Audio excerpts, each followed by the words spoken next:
There are moments in history when a single mind glimpses the machinery of the universe and dares to touch it. For most, such visions remain dreams.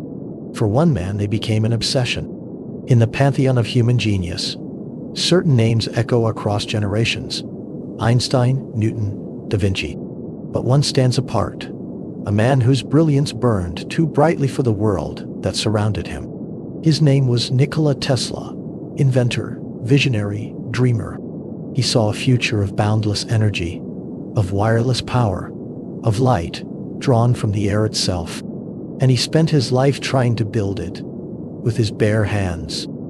The light that fills our cities, the current that drives our world, the invisible signals that bind our planet together, all bear the fingerprints of a solitary genius who died penniless, forgotten in a New York hotel room. For decades, his name lay buried, overshadowed by rivals, dismissed by magnates, dismissed by history itself.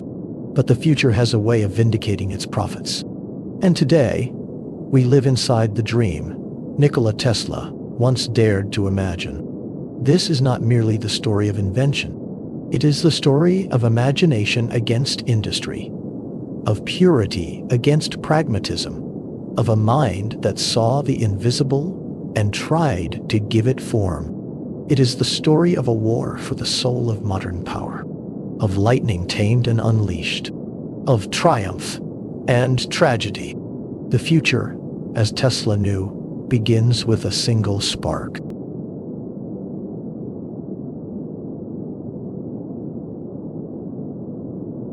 In the pantheon of human genius, certain names echo across generations, their contributions so fundamental that we cannot imagine our world without them. Yet among these luminaries stands a figure whose brilliance was matched only by his tragedy, whose vision was so far ahead of his time that the world he dreamed of would not materialize until long after his death. This is the story of Nikola Tesla. Chapter 1. Lightning Child. In July the 9th, 1856, it's the village of Smeljan, a remote outpost in the Croatian region of the Austro-Hungarian Empire, sleeps beneath a vast summer sky. The mountains rise like silent sentinels around the small collection of wooden houses and the Orthodox church where Nikola Tesla is about to give birth to her fourth child. But on this night, nature itself seems to participate in the arrival. As midnight approaches, storm clouds gather with unusual speed, and the air crackles with electric potential. The storm breaks precisely at midnight. Lightning splits the sky in brilliant, branching patterns, nature's own electrical diagram, though no one watching could read its message. In that moment of illumination, between one thunderclap and the next, Nikola Tesla draws his first breath. The midwife, a superstitious woman steeped in old country folklore, crosses herself and whispers urgently, "This child will be a child of darkness, born in a storm." Nikola Tesla, exhausted but resolute, her hands already calloused from a lifetime of invention and practical problem-solving, looks down at her newborn son. "No," she says firmly, "he will be a child of light." It is a prophetic exchange. The boy born in that lightning-illuminated moment will spend his entire life wrestling with electricity, taming it, shaping it, trying to give its power freely to all humanity.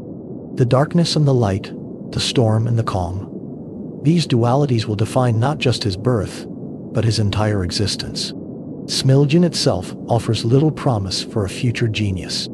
It is a place where time moves slowly, where generations follow the same patterns, tending livestock, working the land, observing religious traditions. The Tesla family occupies a modest position in this world. Nikola's father, Milutin Tesla, serves as an Orthodox priest, a man of letters and learning in a region where such things are rare. He is stern, traditional, and absolutely certain that his brilliant son should follow him into the priesthood. But it is Nikola's mother who will prove the greater influence. Nikola Tesla, born Nikola Mandic, is an extraordinary woman trapped in ordinary circumstances. She never learns to read or write. Her failing eyesight makes it impossible, yet her mind works with mechanical precision. She invents tools for the home, improved looms, kitchen implements, devices to make the endless work of rural life more efficient. Young Nikola watches his mother's hands as she works, seeing not just the physical objects she creates, but the invisible process of invention itself, the problem identified, the solution imagined, the materials shaped to match the vision. The boy is peculiar from the start. His older brother Dane is the family star, handsome and outgoing, seemingly destined for greatness. But when Nikola is 5 years old, tragedy strikes. Dane dies in a mysterious accident, thrown from a horse, though Nikola will later hint at darker possibilities, suggesting in his fragmented reminiscences that he might have inadvertently caused his brother's death. The details remain forever unclear, buried beneath layers of guilt and Victorian reticence. What is certain is that Dane's death casts a long shadow over the family, and young Nikola grows up in the ghost of his brother's unrealized potential. Chapter 2. A Mind Unlike Others. From early childhood, Nikola experiences the world differently. He suffers from what he will later describe as peculiar visions, intense, involuntary images that appear before his eyes with photographic clarity. Bright flashes of light erupt in his field of vision, often triggered by particular words or ideas, followed by complete mental pictures of objects, places, even entire machines. These are not vague daydreams or flights of fancy. They are crisp, detailed, three-dimensional images that he can examine from every angle, as real to him as physical objects would be to anyone else. The condition terrifies him at first. He cannot control when these visions appear, and they often intrude on normal life with jarring intensity. A word spoken at the dinner table might suddenly conjure a complete visual scene that blocks out the real world. The young boy struggles to distinguish between the internal and external, between what he sees with his eyes and what his mind projects before them. But gradually, through sheer force of will and native genius, Tesla learns not just to manage these visions, but to harness them. He discovers that he can summon images deliberately, that he can construct machines entirely in his imagination, and then test them, refine them, even identify design flaws, all without touching a physical tool or drawing a single line on paper. It is a capability so unusual that he will later describe it with pride, claiming that his mental machines work with such precision that after running them for weeks in his imagination, they show the same wear patterns as physical devices. This extraordinary form of visualization becomes Tesla's primary method of invention. Where other inventors sketch, prototype, and test, Tesla constructs complete working models in the laboratory of his mind. It gives him an almost supernatural ability to see solutions that elude more conventional thinkers, but it also contributes to his growing isolation. How can he explain to others that the machines he describes with such confidence have never physically existed? That they are as real to him as the chairs they sit upon but remain invisible to everyone else? His education begins in the village school, but his mind quickly outpaces the simple curriculum. He devours books from his father's library, teaching himself languages with remarkable facility. By adolescence, he is fluent in Serbian, German, French, Italian, and English, and can read Latin and Greek. But it is mathematics and physics that truly capture his imagination. He discovers that he can perform complex calculations in his head with such speed that his teachers suspect him of cheating. When asked to show his work, he struggles to explain. The answers simply appear to him, fully formed, the intermediate steps unnecessary or unconscious. Chapter 3. First Sparks. At age 12, Tesla encounters his first real machine, a small water wheel that some boys have constructed in a stream near the village. It is a crude thing, barely functional, but watching the water turn the wheel, Tesla experiences a revelation. Here is nature's force, the flowing water, being transformed into mechanical motion. The principle is simple, but to young Nikola, it opens a vast landscape of possibility. What else might be transformed? What other forces wait to be harnessed? He becomes obsessed with the idea of perpetual motion, spending countless hours sketching impossible devices in secret, chasing the same phantom that has lured countless dreamers before him. His father, discovering these drawings, worries that the boy is wasting his time on frivolous pursuits. But Tesla cannot stop. The puzzle has seized him. Later, much later, he will abandon the quest for perpetual motion, recognizing its impossibility. But the hours spent chasing it teach him to think about energy, transformation, and the fundamental laws of physics. At age 14, disaster strikes again. Nikola contracts cholera and spends 9 months in bed, often at death's door. The family believes he will not survive. In his fevered delirium, the strange visions intensify, and he experiences vivid, almost hallucinatory episodes. But it is during his recovery, still weak and bedridden, that his father makes him a promise that will change everything. Desperate to give his dying son something to live for, Nikola Tesla tells Nikola that if he survives, he can study engineering instead of entering the priesthood. It is the lifeline Tesla needs. He clings to the promise through the long recovery, and when his strength finally returns, his purpose is clear. He will be an engineer. He will work with machines and electricity and all of the mysterious forces that animate the modern world. His father, true to his word despite his own disappointment, makes the necessary arrangements. But first, there is the matter of military service. To avoid conscription into the Austro-Hungarian army, a fate that would consume years of his life, Tesla flees into the mountains. He spends nearly a year hiding in the wilderness, living rough, reading voraciously from books he has carried with him. It is a strange, solitary time, but also formative.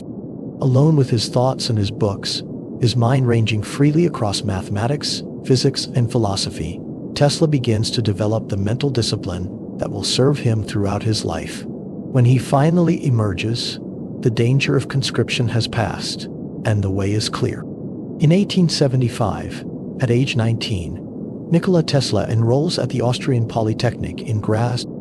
He has escaped the village. He has escaped the priesthood. He has escaped the army. Now finally, he can pursue the visions that have haunted him since childhood. He has no way of knowing that he is about to encounter the problem that will define the rest of his life. A problem demonstrated by a professor in a routine classroom lecture. A problem that the professor himself declares impossible to solve. The obsession that will change the world is about to begin. Chapter 4. The Impossible Problem. The Austrian Polytechnic in Graz is a revelation. For the first time in his life, Tesla is surrounded by people who speak the language of science and mathematics, who understand the forces and principles that fascinate him.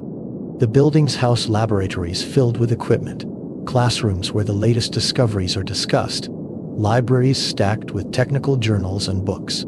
It is everything the boy from Smelgen has dreamed of. Tesla attacks his studies with almost manic intensity. He wakes at 3 in the morning and works until 11 at night, 7 days a week. He allows himself no recreation, no social life, no distractions of any kind. His fellow students regard him with a mixture of awe and concern. The professors notice him immediately.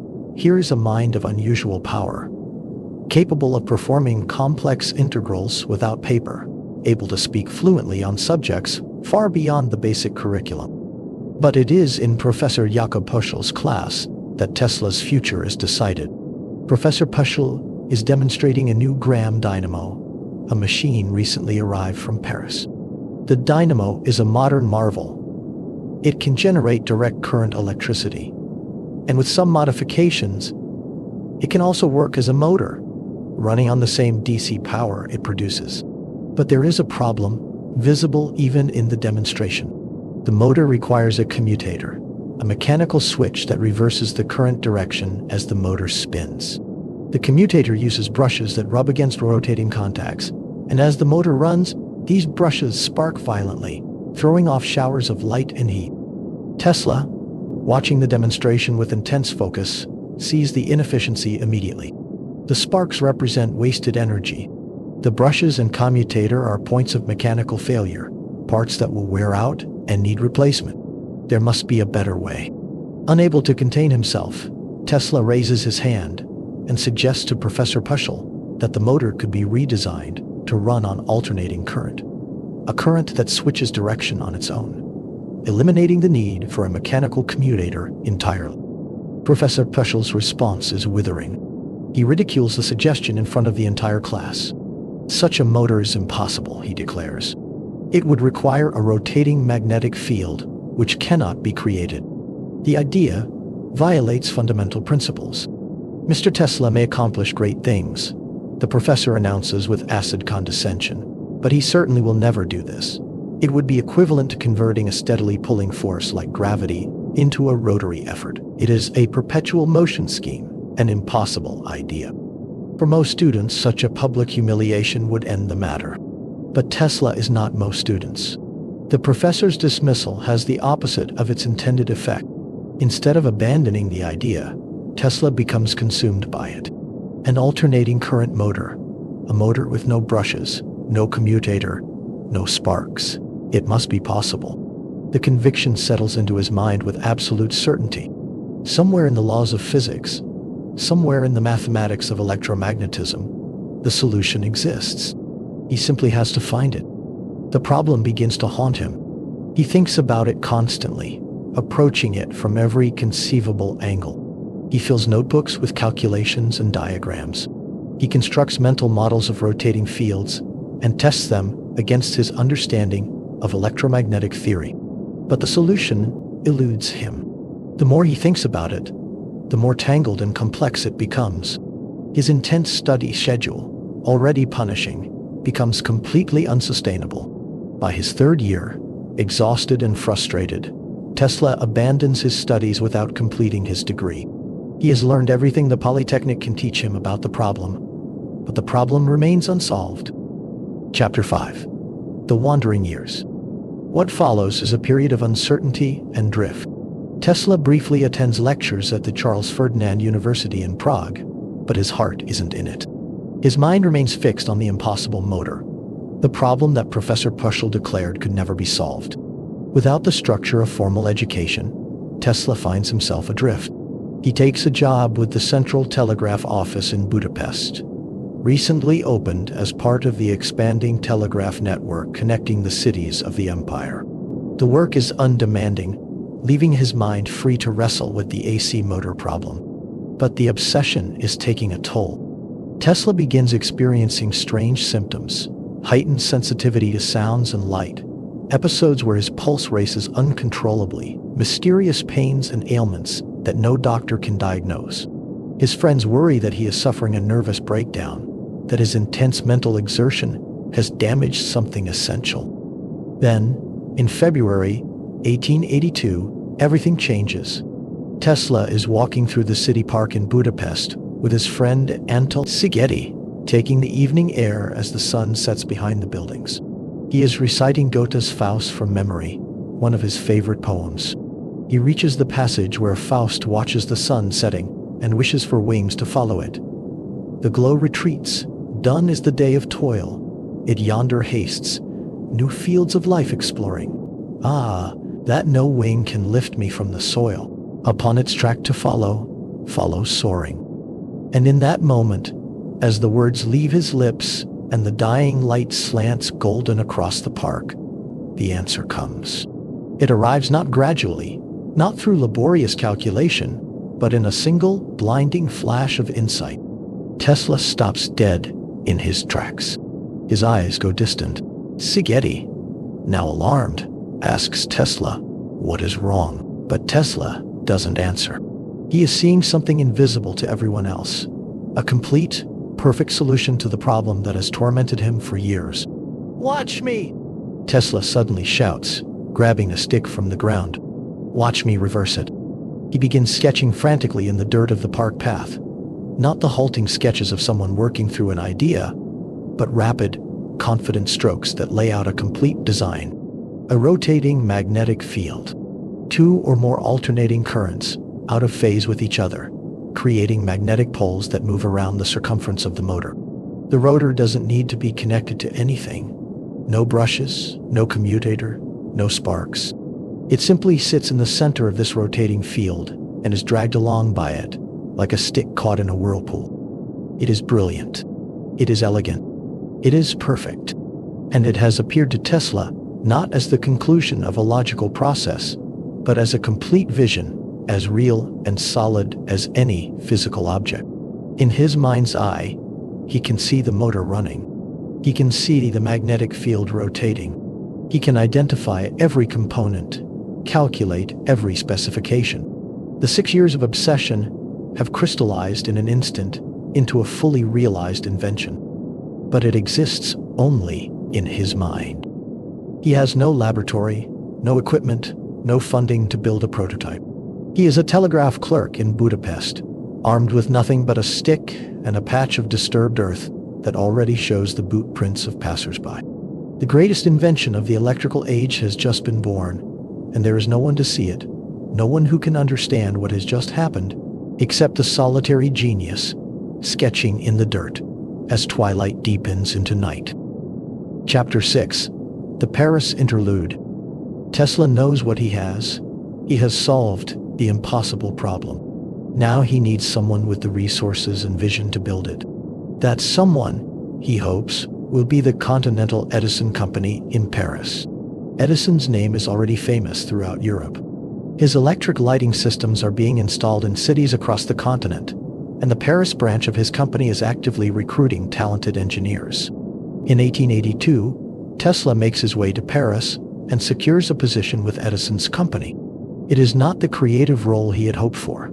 He is assigned to troubleshooting and repair work on Edison's direct current power stations and lighting systems throughout France and Germany. But Tesla performs brilliantly. He has an uncanny ability to diagnose problems that baffle other engineers, and his solutions are both innovative and effective. His supervisors notice, and Tesla gradually rises through the company ranks. He tries to interest them in his AC motor design, but finds no receptive audience. The Continental Edison Company is committed to direct current. It is Edison's system, the foundation of all their installations. An alternating current motor, however elegant, represents a fundamental threat to their entire business model. They are polite, but dismissive. Perhaps in America, they suggest.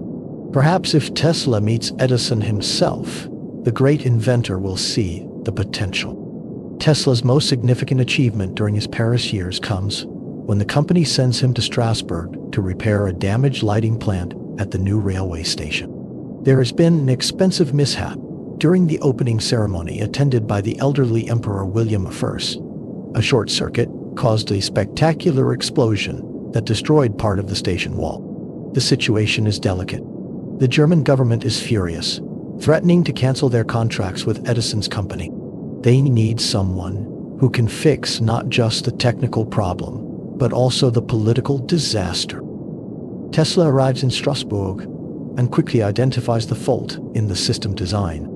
He implements repairs and improvements that make the system more robust. But more importantly, he uses the opportunity to finally build a working model of his AC motor. Using spare materials and parts scrounged from the repair project, working in his spare time, Tesla constructs the first physical manifestation of the machine that has lived in his mind for years. It works perfectly. The motor spins smoothly with no brushes, no commutator, no sparks, just the quiet hum of rotating magnetic fields. Tesla demonstrates it to several prominent Strasbourg citizens, hoping to secure financial backing to develop it further. They are impressed, but cautious. Ultimately, no investment materializes. Europe, it seems, is not ready for his vision. But the demonstration confirms what Tesla has known since that moment in the Budapest park. The AC motor is not just theoretically possible, but practically viable. It is the future of electric power.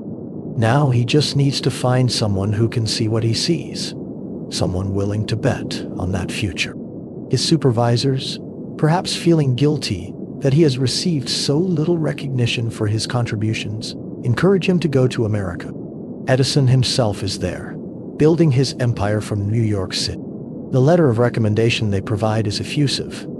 I know two great men, and you are one of them. The other is this young man. In June 1884, at age 28, Nikola Tesla boards a steamship bound for New York. He carries a few articles of clothing, a book of his own poetry, some calculations and drawings related to his AC motor, and that precious letter of recommendation. He also carries in his mind the complete design for a technology that will reshape the world, if only he can find someone willing to listen. The Atlantic crossing is rough. Tesla, never a good traveler, spends much of it seasick and miserable. Worse, his luggage is stolen somewhere during the journey. When he finally steps onto the dock in New York City, he has literally nothing but the clothes on his back, 4 cents in his pocket, and that letter to Thomas Edison. He has arrived in America. The greatest conflict of his life is about to begin. Chapter 7. The Wizard of Menlo Park. To understand what happens when Tesla meets Edison, one must first understand the America of 1884, and more importantly, the man who has become its greatest industrial celebrity. Thomas Alva Edison is 47 years old, at the absolute height of his powers and fame. He is known as the Wizard of Menlo Park, the inventor who has given America the phonograph, improved the telephone, perfected the incandescent light bulb, and built the first electric power distribution systems. He is wealthy, famous, and supremely confident in his methods and his vision. Edison's approach to invention is fundamentally practical. He is a tinkerer and a businessman, not a theorist.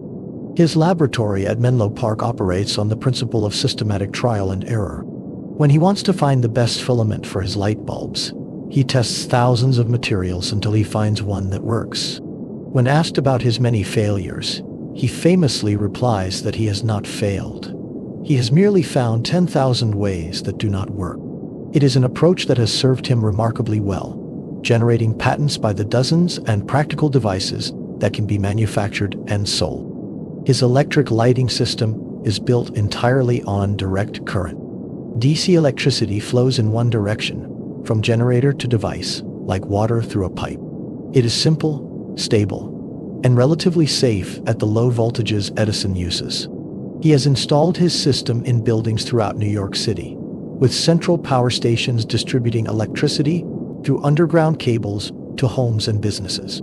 It is a marvel of modern technology, a glimpse of the electrified future. But DC has a fundamental limitation, one that Edison is acutely aware of but has no solution for.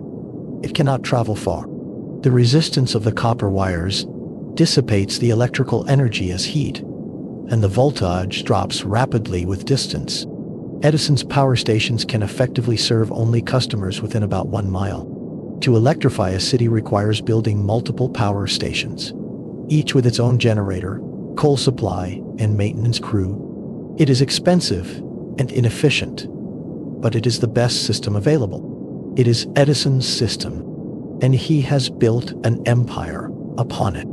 Into this empire walks Nikola Tesla with 4 cents and a letter of introduction. Chapter 8.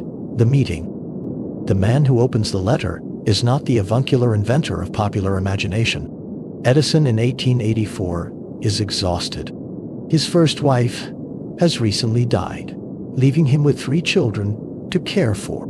His business is expanding so rapidly that he can barely keep pace with the demands. He works grueling hours, subsisting on catnaps taken on laboratory benches, driving his employees with the same relentless intensity he applies to himself. He is brilliant, ruthless, and deeply pragmatic. He has no patience for theoretical speculation or elegant mathematics. What matters is what works, what sells, what can be manufactured at scale. Tesla must seem an exotic specimen, a tall, thin European with impeccable manners, speaking formal English with a strong accent, carrying himself with an aristocratic bearing that sits oddly on someone arriving with nothing. But the letter of recommendation is from Charles Batchelor, Edison's trusted manager in Paris, and Batchelor's judgment is usually sound. Edison decides to give the young man a chance. The difference in their personalities is immediately apparent. Edison is rough-hewn, casual, dressed in rumpled work clothes stained with chemicals. He is an American through and through, impatient with ceremony, focused entirely on practical results. Tesla is formal, precise, almost courtly in his manners. He dresses carefully despite his poverty, speaks in complete paragraphs, and has the habit of a European intellectual. Where Edison thinks in terms of what can be built and sold today, Tesla thinks in terms of elegant solutions to fundamental problems. Despite these differences, or perhaps because Edison is desperate for talented help, Tesla is hired. His first assignment is to improve the electrical generators powering Edison's DC system. They are inefficient, prone to breakdowns, and Edison is losing money on warranty repairs. He tells Tesla that if he can redesign the generators to be more reliable and efficient, there will be a substantial bonus. $50,000, an enormous sum. Tesla throws himself into the work with characteristic intensity. He takes over the project completely, working 18-hour days, rarely sleeping, subsisting on irregular meals. Over the next several months, he redesigns 24 different types of standard Edison machines, making them more efficient, more reliable, and more powerful. The improvements are substantial, exactly what Edison needs to make his system more competitive and profitable. When the work is complete, Tesla goes to Edison and asks for the promised $50,000. Edison laughs. "Tesla," he says, "you don't understand our American humor." It is not humor. It is betrayal. Tesla resigns immediately, furious and disillusioned. The great Thomas Edison, the wizard of Menlo Park, has revealed himself to be just another businessman, willing to exploit talent without compensation. The relationship, which might have changed the course of technological history had it flourished, ends in acrimony. But the damage goes deeper than one broken promise. Tesla has spent months improving Edison's DC system when he should have been developing his AC motor. He has wasted precious time making a flawed system work better instead of building the superior system he carries in his mind. It is a bitter lesson in the realities of American business. Chapter 9. The Depths. What follows are the darkest months of Tesla's life. Without Edison's backing or even a reference, he cannot find engineering work. He has no money, no connections, no prospects. The proud European intellectual, the man who has solved one of the fundamental problems of electrical engineering, finds himself digging ditches for the Edison company. The ultimate insult, earning $2 a day as a common laborer. He digs ditches along the streets of New York, installing underground cables for the very DC system he knows to be inferior. His fellow laborers have no idea that the tall, gaunt man working beside them is one of the great minds of the age. Tesla says nothing. He digs, collects his $2, and survives. At night, in whatever miserable lodging he can afford, Tesla thinks about his AC motor. It still exists, perfect and complete, in his mind. The months of hardship have not diminished it, have not revealed any flaws in the design. If anything, working with Edison's DC system has only confirmed the superiority of alternating current. But a design that exists only in one man's mind might as well not exist at all. Without resources to build it, without a champion to promote it, the AC motor is just another dream. He considers returning to Europe. At least there he has a reputation, contacts, opportunities. But something in Tesla's nature will not allow retreat. He has come to America because it is the land of innovation, where great ideas can find backing and come to fruition. He will not leave until he has succeeded, or utterly failed. In April 1887, after nearly 2 years of struggle, Tesla's fortune finally begins to turn. The superintendent of the Western Union Telegraph Company, A.K. Brown, learns of Tesla's situation through mutual acquaintances. Brown has heard about Tesla's work in Paris and his reputation as a brilliant engineer. More importantly, Brown has heard about the AC motor, and unlike Edison's people, he is intrigued rather than dismissive. Brown arranges a meeting. Tesla, no longer the polished continental Edison engineer, but a man worn down by manual labor and poverty, nevertheless presents his ideas with the same confidence and precision he had in better days. He describes the rotating magnetic field, the polyphase system, the motor with no brushes or commutator. He sketches diagrams, performs calculations, answers every technical question with complete assurance. Brown is convinced. He offers to provide funding to establish Tesla's own laboratory and to develop the AC system for commercial use. In return, Brown will take a share of any profits or patent royalties.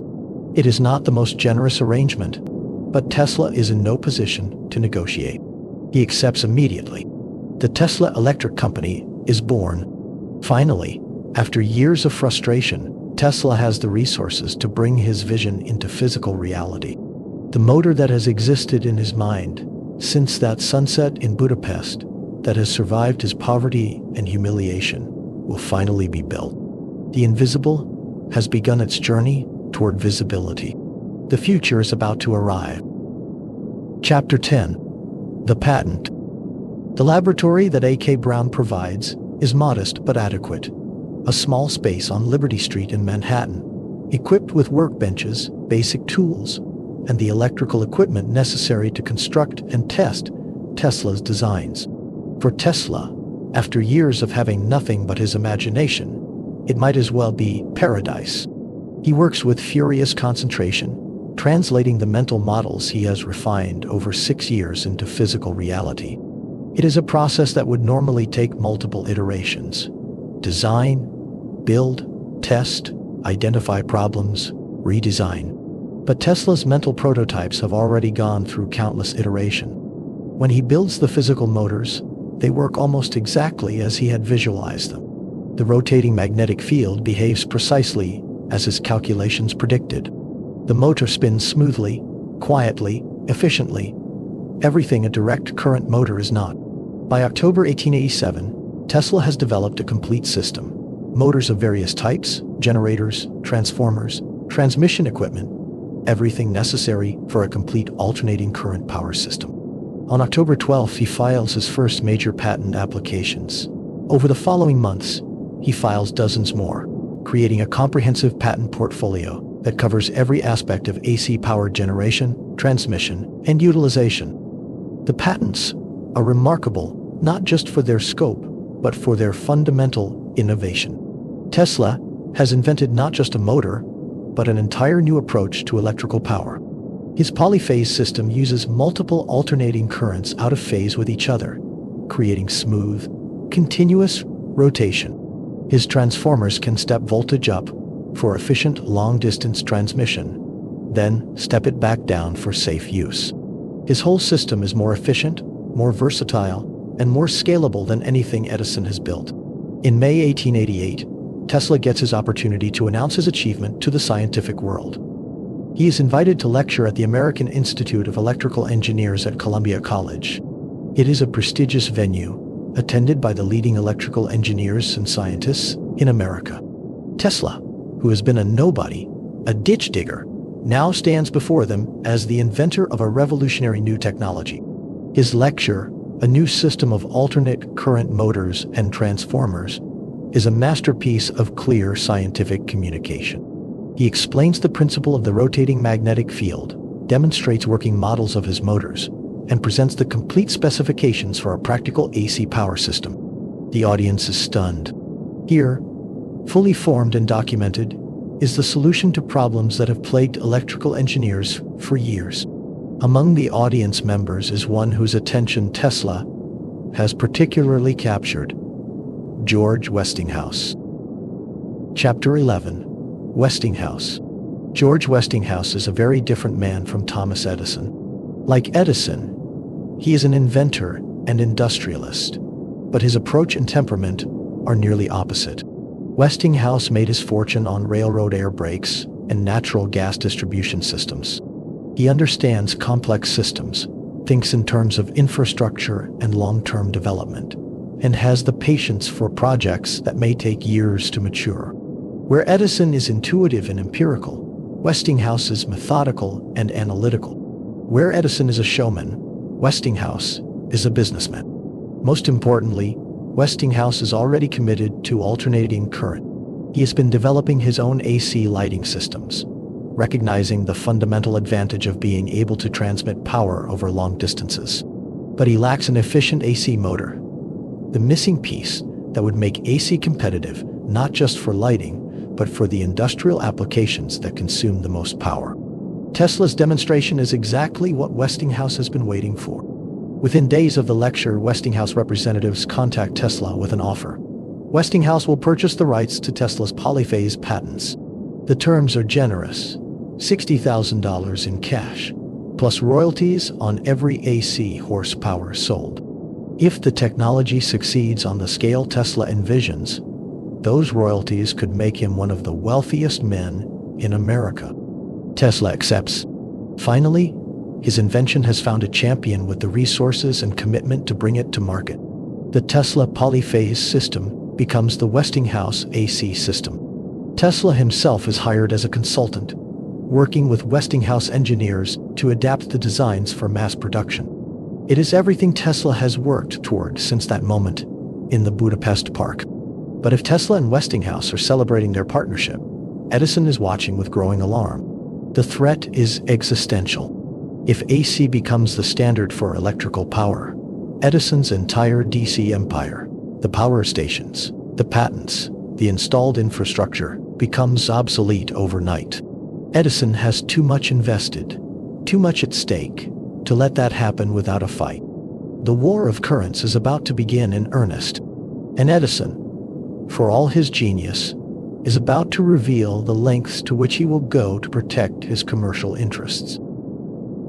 Chapter 12. The Campaign of Fear.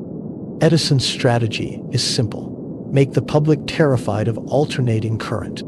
He launches a propaganda campaign that would be considered astoundingly unethical even by the rough standards of 19th century business competition. If he cannot win on technical merits, he will win by manipulating public fear.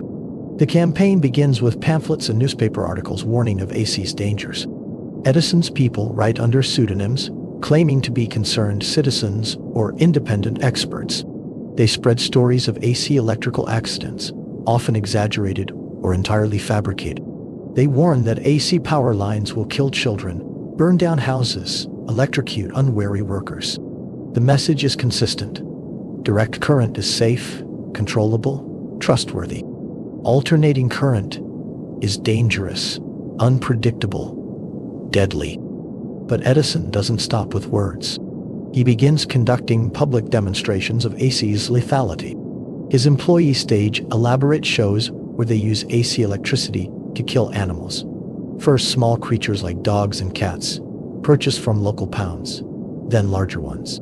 The demonstrations are horrific spectacles. Animals are placed on metal plates connected to AC generators and electrocuted while crowds watch. Edison's people carefully explain that this is Westinghouse's current, Tesla's system, the deadly force that companies are trying to install in homes and businesses. The campaign reaches its grotesque peak with the public electrocution of an elephant named Topsy at Coney Island's Luna Park. The elephant, deemed dangerous after killing 3 men, is sentenced to death, and Edison sees an opportunity. He films the execution, using Westinghouse AC current to kill the animal before a crowd of thousands. The film is distributed widely, a piece of propaganda masquerading as documentary footage. The message is clear. This is what alternating current can do. But Edison's most insidious contribution to the war comes in his association with the electric chair. New York State, searching for a more humane method of execution than hanging, turns to electricity. Edison, seeing another opportunity to demonize AC, recommends that the electric chair use Westinghouse's alternating current. He even coins a new verb for the process. To Westinghouse someone is to execute them with AC electricity. Harold P. Brown, an electrical engineer working closely with Edison, becomes the public face of this effort.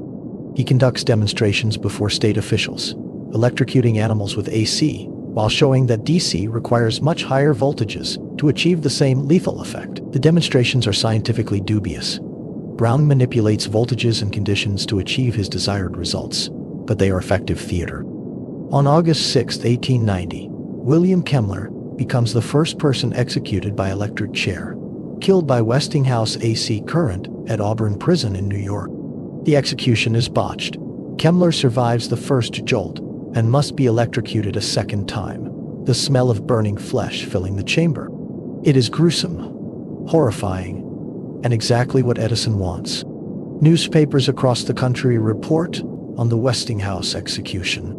The association between AC and death is seared into public consciousness. Westinghouse is furious. He has tried to fight back through legal means, even attempting to prevent the sale of his generators to the state for execution purposes. But the damage is done. Edison has succeeded in making alternating current synonymous with electrocution in the public mind. Chapter 13. The Chicago Victory. But propaganda, however skillful, cannot overcome fundamental physics. The simple truth is that AC is superior for electrical distribution, and Edison's campaign of fear cannot change that reality. The decisive battle comes in 1893, when the organizers of the World's Columbian Exposition in Chicago, a massive fair celebrating the 400th anniversary of Columbus's voyage, put out bids for the electrical contract. The fair will be enormous, covering more than 600 acres, featuring dozens of grand buildings and pavilions from nations around the world. It will showcase the latest achievements in art, culture, and technology. The organizers want it to be a vision of the modern future, and central to that vision is electric lighting. They want the fair to be illuminated by thousands of lights, a demonstration of electricity's power to transform the night into day. Two bids come in. Edison's General Electric Company proposes a DC system at a cost of $1.80 million. Westinghouse, using Tesla's AC system, bids $399,000, less than a quarter of Edison's price. The difference is not just a matter of competitive bidding. It reflects the fundamental economics of the two systems. AC can be transmitted efficiently over long distances, meaning fewer power stations and less copper wire. DC cannot, requiring either a massive central generator or multiple smaller ones, all consuming coal and requiring maintenance. The organizers, whatever their concerns about AC's reputation, cannot ignore a price difference of that magnitude. Westinghouse wins the contract.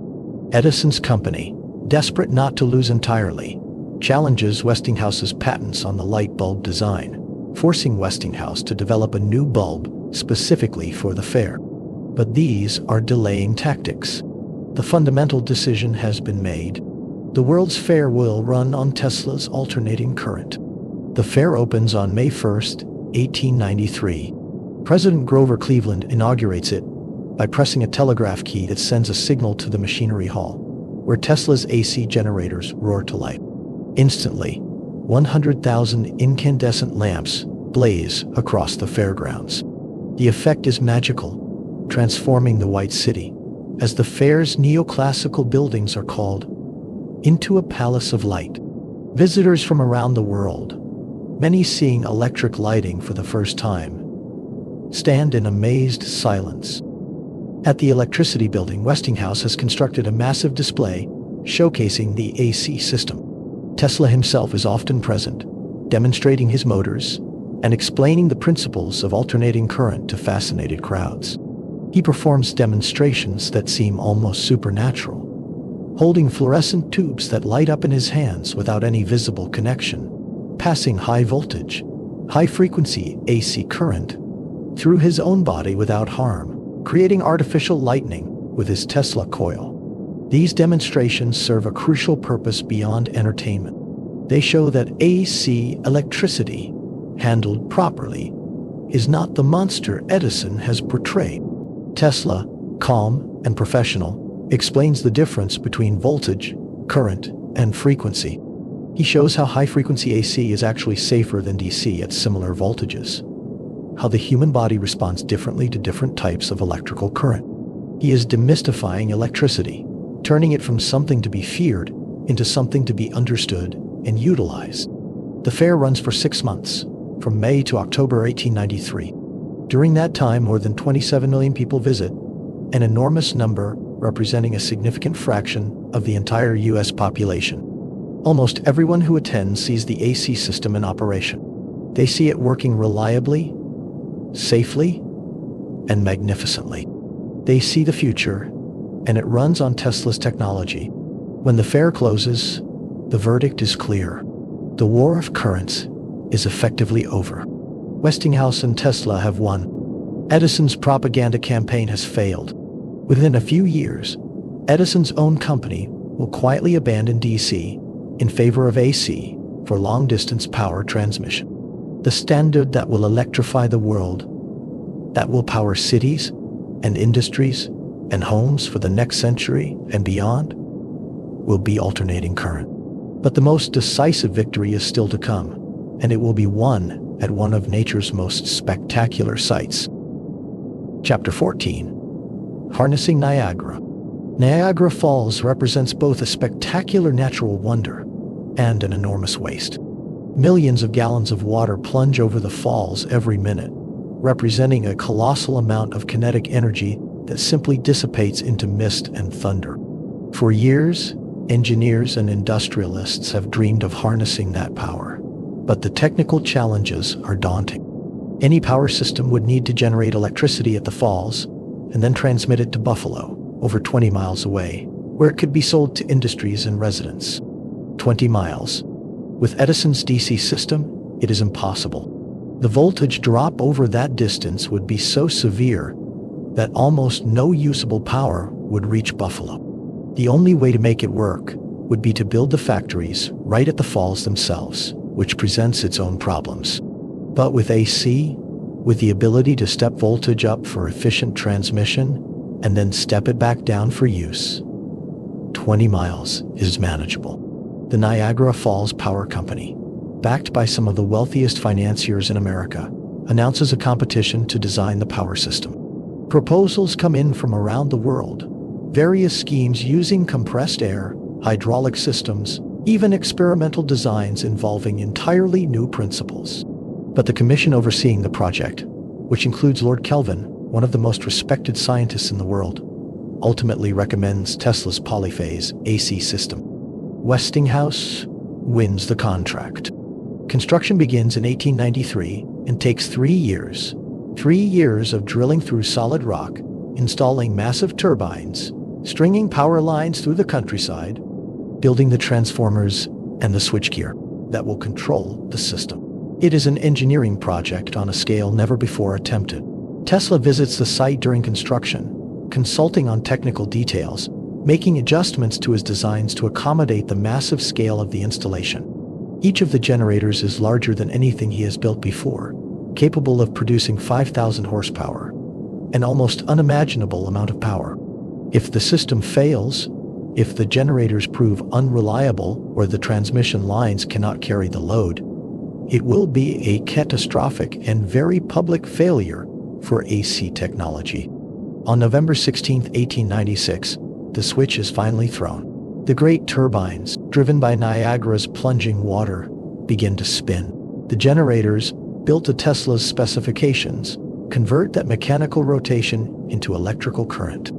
The current flows through transformers that step the voltage up to 22,000 volts.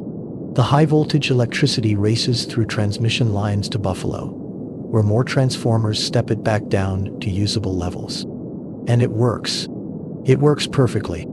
The lights of Buffalo glow with power from Niagara Falls, 26 miles away. Factories that had relied on local coal-fired generators switched to the clean, constant power from the falls. Within a few years, the Niagara system is providing power to cities even farther away. The age of electric power has truly begun, and it speaks with Tesla's accent. The victory at Niagara represents more than a technical achievement. It is a vindication of Tesla's vision against the assembled forces of Edison's industrial empire. It proves that a superior technology, given sufficient backing and determination, can overcome entrenched interests and fear-mongering propaganda. It establishes AC as the standard not just for America, but for the world, a standard that remains in place to this day. For Tesla, it should be a moment of unalloyed triumph. His impossible AC motor, ridiculed by Professor Peschel and dismissed by Edison, is now powering one of the modern wonders of the world. His patents are valuable. His name is known to every electrical engineer. He has achieved what he set out to do. But Tesla, characteristically, is already thinking beyond this victory. Alternating current is merely the foundation. Now he wants to build something far more radical, far more visionary. He wants to make the wires themselves obsolete. He wants to transmit power and information through the air itself, wirelessly, to any point on the planet. The world has just caught up to his first great vision. Tesla is about to leap ahead again, into territory so advanced that the world may never catch up at all. Chapter 15. The Fifth Avenue Laboratory. With the success of the AC system and the financial security it brings, Tesla establishes his own laboratory at 3335 South Fifth Avenue in Manhattan. It is here, in the mid-1890s, that Tesla enters the most productive and spectacular period of his career. The laboratory becomes a place of wonders, where the boundaries between science and magic seem to blur, where Tesla pursues ideas that range from brilliantly practical to wildly speculative. The laboratory is uniquely designed to suit Tesla's methods. Unlike Edison's Menlo Park, which resembles a factory with multiple workers pursuing simultaneous projects, Tesla's laboratory is his personal domain. He employs skilled machinists and technicians, but they work to his precise specifications. There is no experimentation by committee, no democratic brainstorming. Tesla designs everything in his mind first, tests it mentally until he is satisfied, and only then has the physical device constructed. The centerpiece of the laboratory is Tesla's largest coil, a transformer capable of generating enormous voltages at high frequencies. When operating at full power, the coil produces artificial lightning bolts that crackle and snap through the air, leap between metal spheres, and fill the room with the smell of ozone and the sound of thunder. It is a device that serves both practical research purposes and theatrical ones. Tesla understands the power of spectacle, the way a dramatic demonstration can capture imagination and attention in ways that dry technical papers cannot. He invites journalists, scientists, financiers, and celebrities to witness his demonstrations. Mark Twain visits and is photographed in the laboratory, his face illuminated by the ghostly glow of a fluorescent tube lit by wireless transmission. The electrical pioneer Sir William Crookes corresponds with Tesla about the mysterious phenomena he is investigating. J.P. Morgan, the most powerful financier in America, comes to see what this eccentric Serbian is doing with electricity. What they witness often defies their understanding. Tesla stands in the middle of the laboratory as his coils crackle with millions of volts. Lightning bolts play over his body, yet he is unharmed. He holds glass tubes that light brilliantly without any visible connection to a power source. He demonstrates motors that spin with no apparent mechanism driving them, devices that seem to violate the fundamental principles of physics as understood by conventional science. These are not tricks, though they appear magical. They are demonstrations of advanced electrical principles that Tesla understands intuitively, but that are decades ahead of formal theory. He is working with high-frequency, alternating current, with resonance effects, with wireless transmission of energy, phenomena that will not be fully explained by electromagnetic theory until well into the 20th century. Chapter 16. The Tesla Coil. Among Tesla's inventions from this period, none is more iconic or influential than the Tesla Coil. It is fundamentally a resonant transformer, a device that takes electrical input at one frequency and voltage, and outputs it at a different frequency and much higher voltage. But calling it simply a transformer is like calling a symphony simply sound. The Tesla coil operates on principles of electrical resonance that allow it to achieve voltages and frequencies impossible with conventional equipment. The design is elegant. A primary coil of a few turns of heavy wire surrounds a secondary coil of many turns of fine wire. The primary coil is energized by a capacitor discharge, creating a pulse of current. This pulse induces a current in the secondary coil, but because the two coils are tuned to resonate at the same frequency, the energy transfers with remarkable efficiency. The secondary coil, with its many turns, steps up the voltage to enormous levels, hundreds of thousands or even millions of volts. At these voltages and high frequencies, electricity behaves strangely. It prefers to travel along surfaces rather than through conductors. It leaps through air in spectacular lightning-like discharges. It can light fluorescent tubes wirelessly, simply through the electromagnetic fields it creates.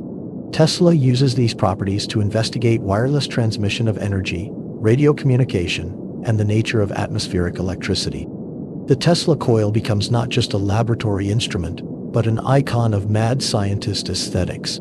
Its spectacular lightning discharges will appear in countless science fiction films, laboratory scenes, and popular representations of electricity.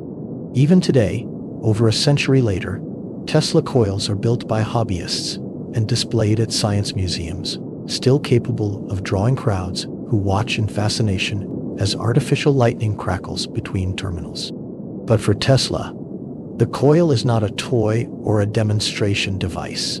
It is a research tool, a way to investigate the frontiers of electrical science.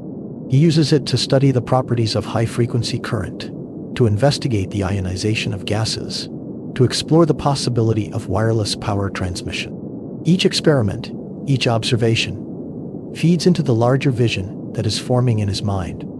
A vision of a world connected not by wires, but by the invisible web of electromagnetic radiation. Chapter 17. Radio and the Ghost of Marconi. In his Fifth Avenue laboratory, Tesla is also pioneering radio communication. By 1893, he's demonstrating wireless transmission of signals using the principles that will later be recognized as radio. He lectures on the subject, describing a complete system for wireless communication including transmitters, receivers, and tuned circuits. He files patents on radio components. He is, by any reasonable measure, inventing radio. But Tesla makes a critical mistake. He does not focus on radio as a commercial application.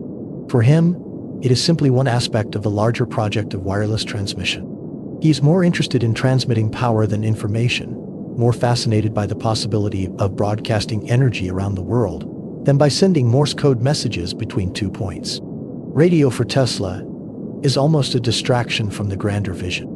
This oversight will cost him dearly. In 1895, a fire destroys Tesla's laboratory, consuming years of equipment, notes, and research.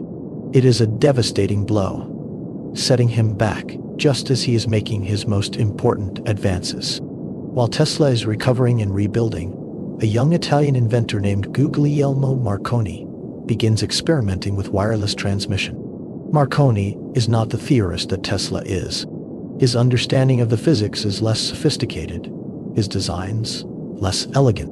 But Marconi has two advantages. He is focused exclusively on radio communication as a practical commercial application, and he has powerful financial backers who recognize the potential for wireless transmission to revolutionize communication, especially for ships at sea.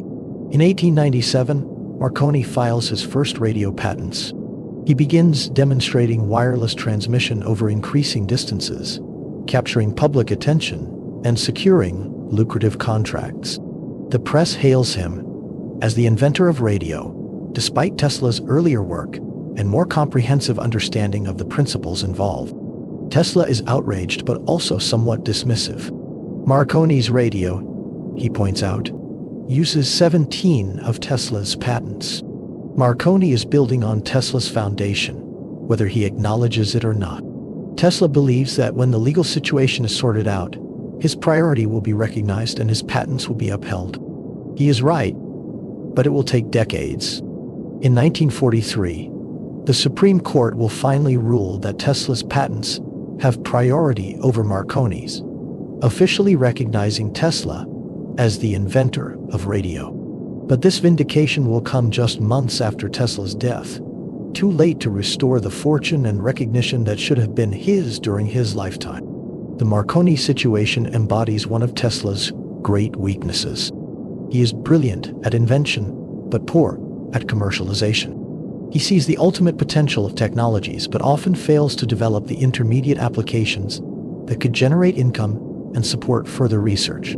He dreams of the destination, but sometimes neglects the journey. And in the brutally competitive world of late 19th century invention, that neglect costs him dearly. Chapter 18. Colorado Springs. By 1899, Tesla feels constrained by his New York laboratory. The high voltages he is working with are causing interference with telephone lines and complaints from neighbors. The electrical power available in the city is insufficient for his larger experiments. He needs space, isolation, and abundant electricity.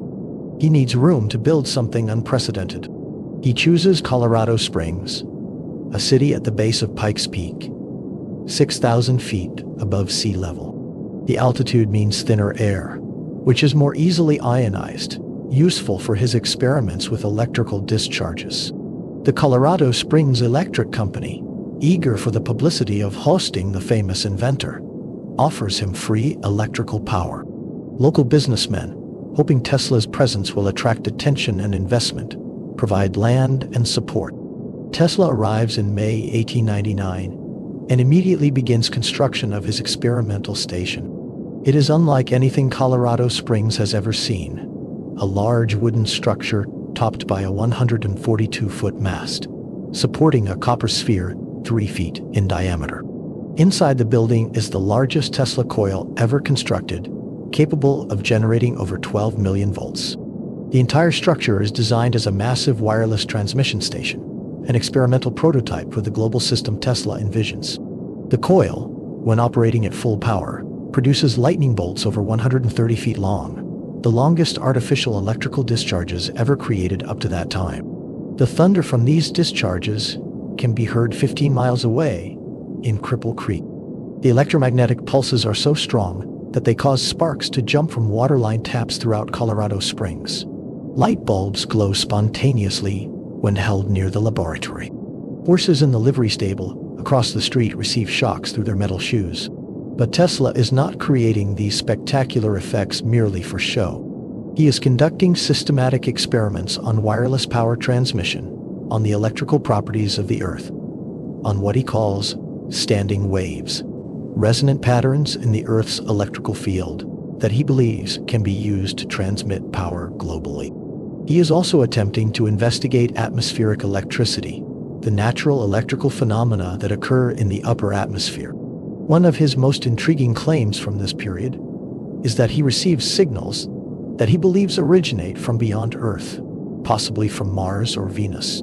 He detects rhythmic electrical pulses that do not match any known natural phenomena or human transmission. When he announces this to the press, the reaction is mixed.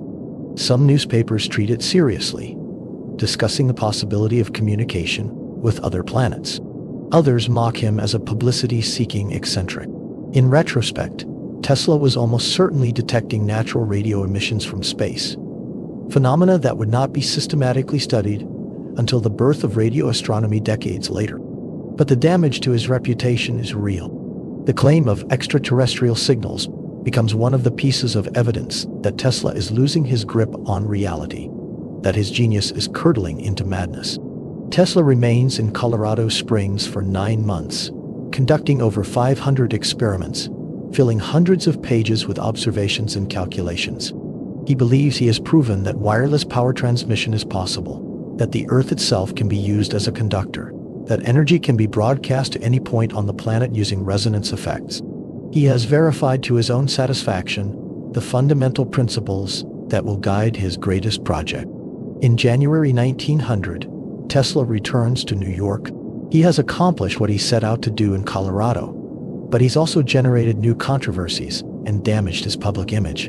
The eccentric genius is becoming, in the public eye, simply eccentric. But Tesla is undeterred. He has proven the principles.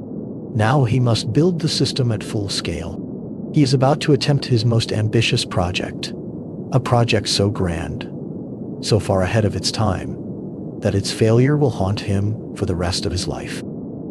Chapter 19. The Grand Vision. Tesla returns from Colorado Springs with his confidence at its peak. He has proven, at least to his own satisfaction, that wireless transmission of power is possible. Now he envisions a network of towers around the world, each broadcasting power that can be received by simple receivers, no wires, no infrastructure, energy as freely available as air. It is a vision that, if realized, would revolutionize human civilization. Free energy for all, broadcast globally, eliminating the need for power lines, coal-burning stations, local generators. But the vision is even larger than power transmission. Tesla also sees these towers broadcasting information, news, messages, images, creating a global communication network. He describes a device that people could carry in their pockets that would allow them to communicate with anyone in the world, to receive news and information instantly, to be connected regardless of location. He is describing in 1900 something remarkably similar to a modern smartphone and the internet, though his technical approach is different. To realize this vision, Tesla needs money, substantial money, for what will be an enormous construction project. He needs a patron willing to invest in a technology that will take years to develop, and whose commercial potential is largely theoretical. He finds that patron in J.P. Morgan, the most powerful financier in America, a man who has built an empire on railroads and steel, who understands the value of controlling essential infrastructure. Tesla meets with Morgan in late 19 presents his proposal. He describes a worldwide wireless communication system, emphasizing the commercial potential for ship-to-shore communication, a market that Marconi is already beginning to dominate. Tesla argues that his system will be superior, capable of transmitting not just simple Morse code signals, but voice, images, and power itself. Morgan is intrigued, but cautious. He agrees to invest $150,000 in exchange for a 51% share of Tesla's wireless patents. It is a substantial sum, but not nearly enough for the global network Tesla envisions. Tesla accepts, believing that once he demonstrates the system working, additional funding will follow. It is a reasonable assumption, but one that will prove fatally flawed. Chapter 20. Wardencliff Rising. With Morgan's backing, Tesla purchases 200 acres of land at Shoreham, on Long Island, about 60 miles from Manhattan. The site is chosen for its geological properties. It sits on top of aquifers that Tesla believes will enhance the ground conductivity essential for his system. He names the facility Wardencliff, after the owner of the land, James S. Warden, who donates the property in hopes that Tesla's laboratory will attract other businesses and create a planned community. Tesla hires the renowned architect Stanford White to design the facility. Fresh from designing Madison Square Garden, creates plans for an impressive complex, a large laboratory building in Italian Renaissance style, housing machine shops, generators, and experimental equipment. But the centerpiece is the tower, a structure 187 feet tall, topped with a massive copper dome, 68 feet in diameter. The dome is designed to broadcast electromagnetic waves across vast distances, utilizing the principles Tesla developed in Colorado Springs, but at a much larger scale. Construction begins in 1901. The foundation alone is a marvel, a well shaft driven 120 feet into the bedrock, lined with steel, designed to provide a deep ground connection that Tesla believes is essential for his system. The tower rises throughout 1901 and into 1902, its distinctive mushroom shape becoming visible for miles around. Local newspapers cover the construction, speculating about the mysterious facility being built by the famous inventor. But as the tower rises, problems multiply. The construction costs far exceed Tesla's estimates. The specialized equipment he requires is expensive and time-consuming to manufacture. The technical challenges of scaling up from the Colorado Springs experiments to a full-scale transmission system prove greater than anticipated. Tesla burns through Morgan's investment faster than planned, and the tower is still not complete. Worse, the commercial landscape is changing. In December 1901, Guglielmo Marconi achieves a spectacular publicity coup.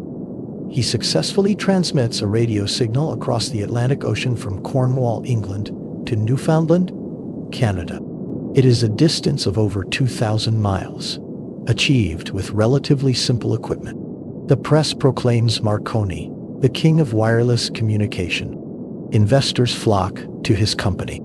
The future of wireless, it seems, belongs to the practical Italian, not the visionary Serbian. Chapter 21. The Unraveling. Tesla goes back to Morgan, requesting additional funding. He needs more money to complete Wardencliff, to make it operational, to demonstrate its superiority to Marconi's system. But in his desperation to secure funding, Tesla makes a fatal error.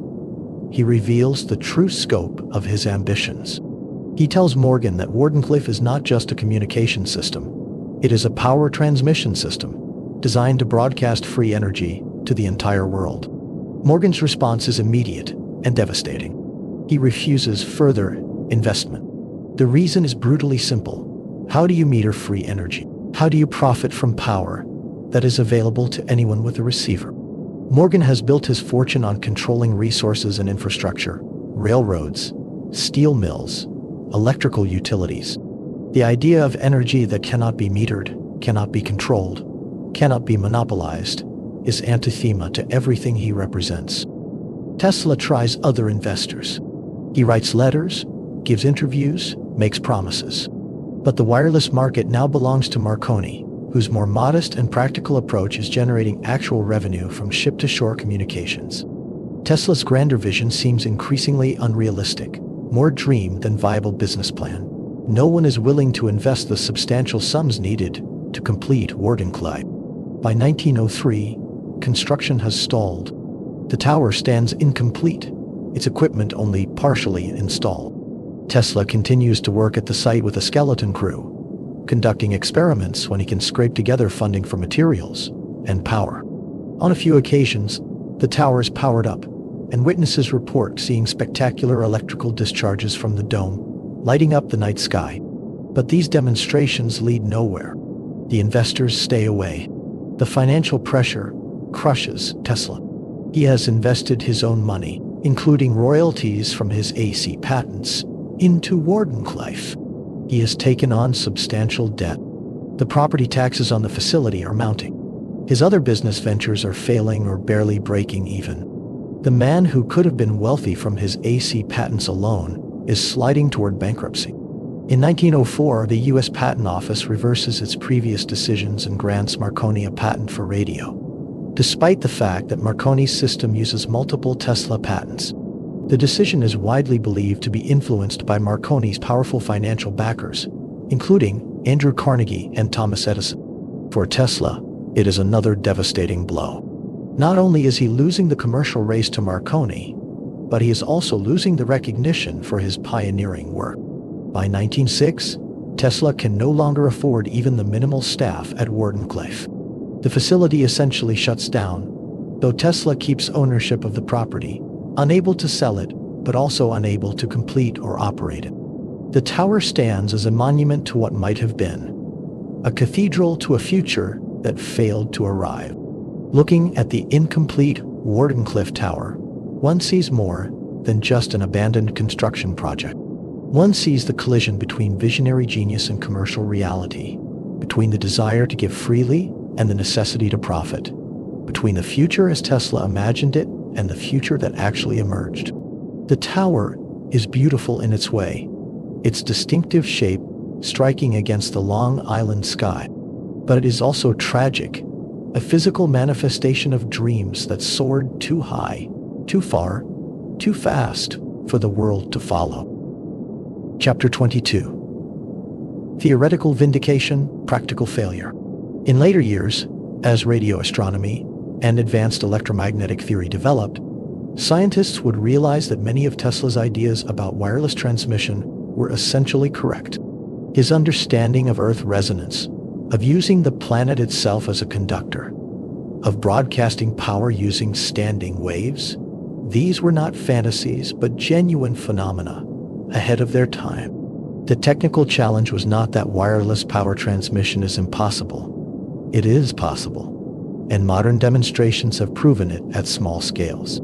The challenge is that it is inefficient compared to wire transmission for most applications, and the power dissipates rapidly with distance unless you use extremely high powers that would be dangerous and difficult to control. Tesla understood the principles, but the engineering challenges of building a safe, practical global system were even greater than he realized. More fundamentally, Wardencliff failed because Tesla misunderstood what the world wanted. People and businesses needed communication more urgently than they needed wireless power. Marconi's simple Morse code transmissions were immediately useful for ships, for military applications, for news distribution. Tesla's grand vision of free global energy was decades ahead of its time in conception, but perhaps centuries ahead in terms of social and economic readiness. There's a deeper irony in Wardencliffs' failure. Tesla wanted to give his invention freely to humanity, to make energy as available as air. But that very generosity made his project uninvestable. The capitalist system that had allowed him to develop his AC motor and bring it to market could not accommodate a technology that could not be monopolized and metered. Tesla's idealism, his genuine desire to benefit all humanity, became the instrument of his defeat. Wardenclyffe stands incomplete, but not demolished, not yet. For nearly 2 more decades, the tower will loom over Long Island, a slowly decaying reminder of ambition unfulfilled. Tesla will occasionally visit, walking through the empty laboratory, climbing to look out over the land he hoped would change the world. These visits become more painful as the years pass, as the gap between vision and reality becomes impossible to ignore. The future Tesla saw in his mind's eye was real. We live in it today, a world of wireless communication, of global information networks, of electricity powering every aspect of civilization. But the path to that future did not run through Wardenclyffe. The tower was the right vision, but the wrong vehicle, the correct destination but an impassable route. And Tesla, for all his genius, could not build a bridge between his imagination and the world's ability to receive it. The man who saw the future has begun his long slide into obscurity and poverty. The greatest inventions are behind him. The years ahead will bring increasing eccentricity, growing isolation, and deepening tragedy. Wardenclyffe, the monument to impossible dreams, will cast its shadow over everything that remains. Chapter 23. Financial Ruin. The years following Wardenclyffe's collapse are marked by desperate attempts to stay solvent. Tesla's financial situation deteriorates steadily. The AC patents that made Westinghouse wealthy expire, ending the royalty income that provided Tesla's primary support. He has few successful products to market, no steady income stream, and substantial debts accumulated from Wardenclyffe and other ventures. In 1912, facing complete bankruptcy, Tesla is approached by George Westinghouse. Westinghouse himself is struggling. His company is over-leveraged and faces potential collapse. The bankers refinancing Westinghouse's company demand concessions, including elimination of the expensive royalty agreement with Tesla. Westinghouse comes to Tesla personally, explaining the situation. The royalty agreement, if maintained, would make Tesla one of the wealthiest men in America. Every AC motor sold, every kilowatt-hour transmitted, would generate revenue. Over the remaining life of the patents, it could amount to tens of millions of dollars. But Westinghouse tells Tesla that maintaining the agreement would bankrupt his company, destroying everything they have built together. Tesla's response is immediate and characteristic. He tears up the contract. "Mr. Westinghouse," he says, "you have been my friend. You believed in me when others had no faith. You were brave enough to go ahead when others lacked courage. You supported me when even your own engineers lacked vision. You deserve all the success that has come to you. Here's your contract, and here is my contract. I will tear them both to pieces, and you will no longer have any trouble from my royalties." It is an act of extraordinary generosity, or extraordinary foolishness, depending on one's perspective. Westinghouse is deeply moved, promising to support Tesla in other ways. But the practical effect is that Tesla has voluntarily surrendered the fortune that should have been his. He has saved Westinghouse's company and secured AC's future as the electrical standard. He have also condemned himself to poverty. Tesla begins moving from hotel to hotel in New York, often leaving unpaid bills behind. The Waldorf Astoria, once his luxurious home, becomes unaffordable. He moves to cheaper establishments, then cheaper still.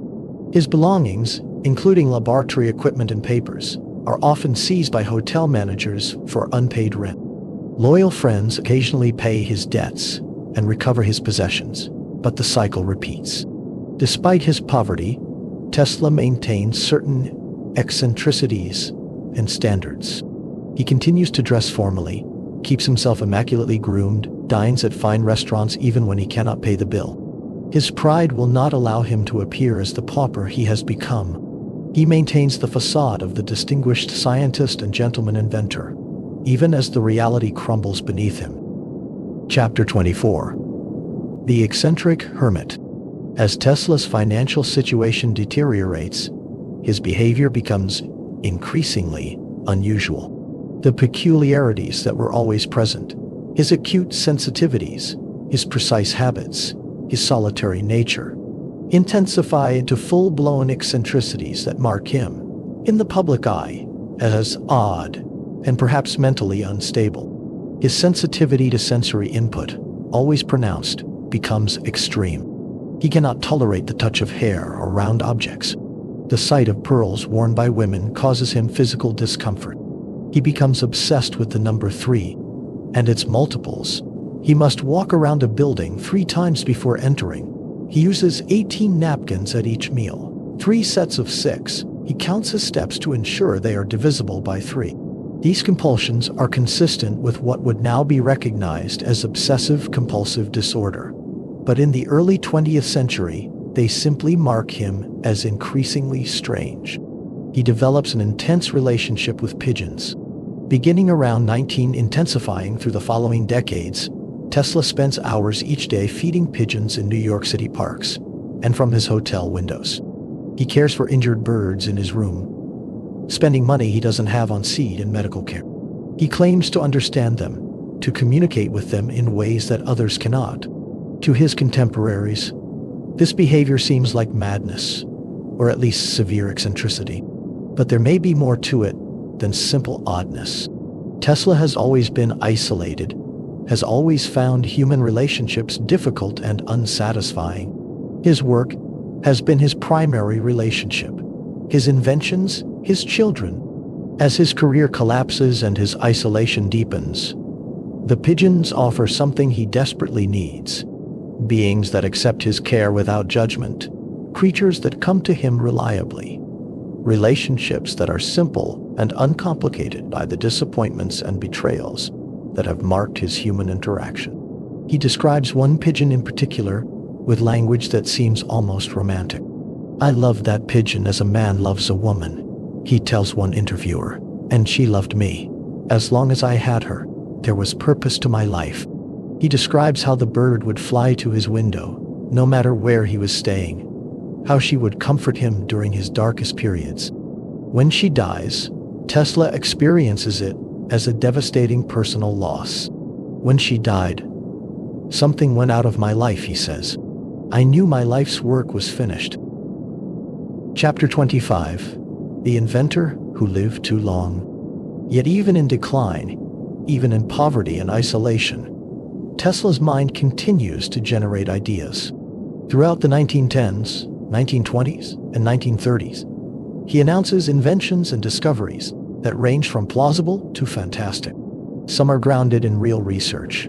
Others seem to be the products of a mind unmoored from practical constraints.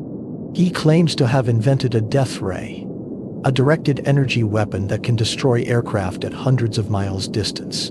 He provides enough technical detail that the claim seems at least partially credible, describing a device that would accelerate particles to tremendous velocities using electrostatic forces.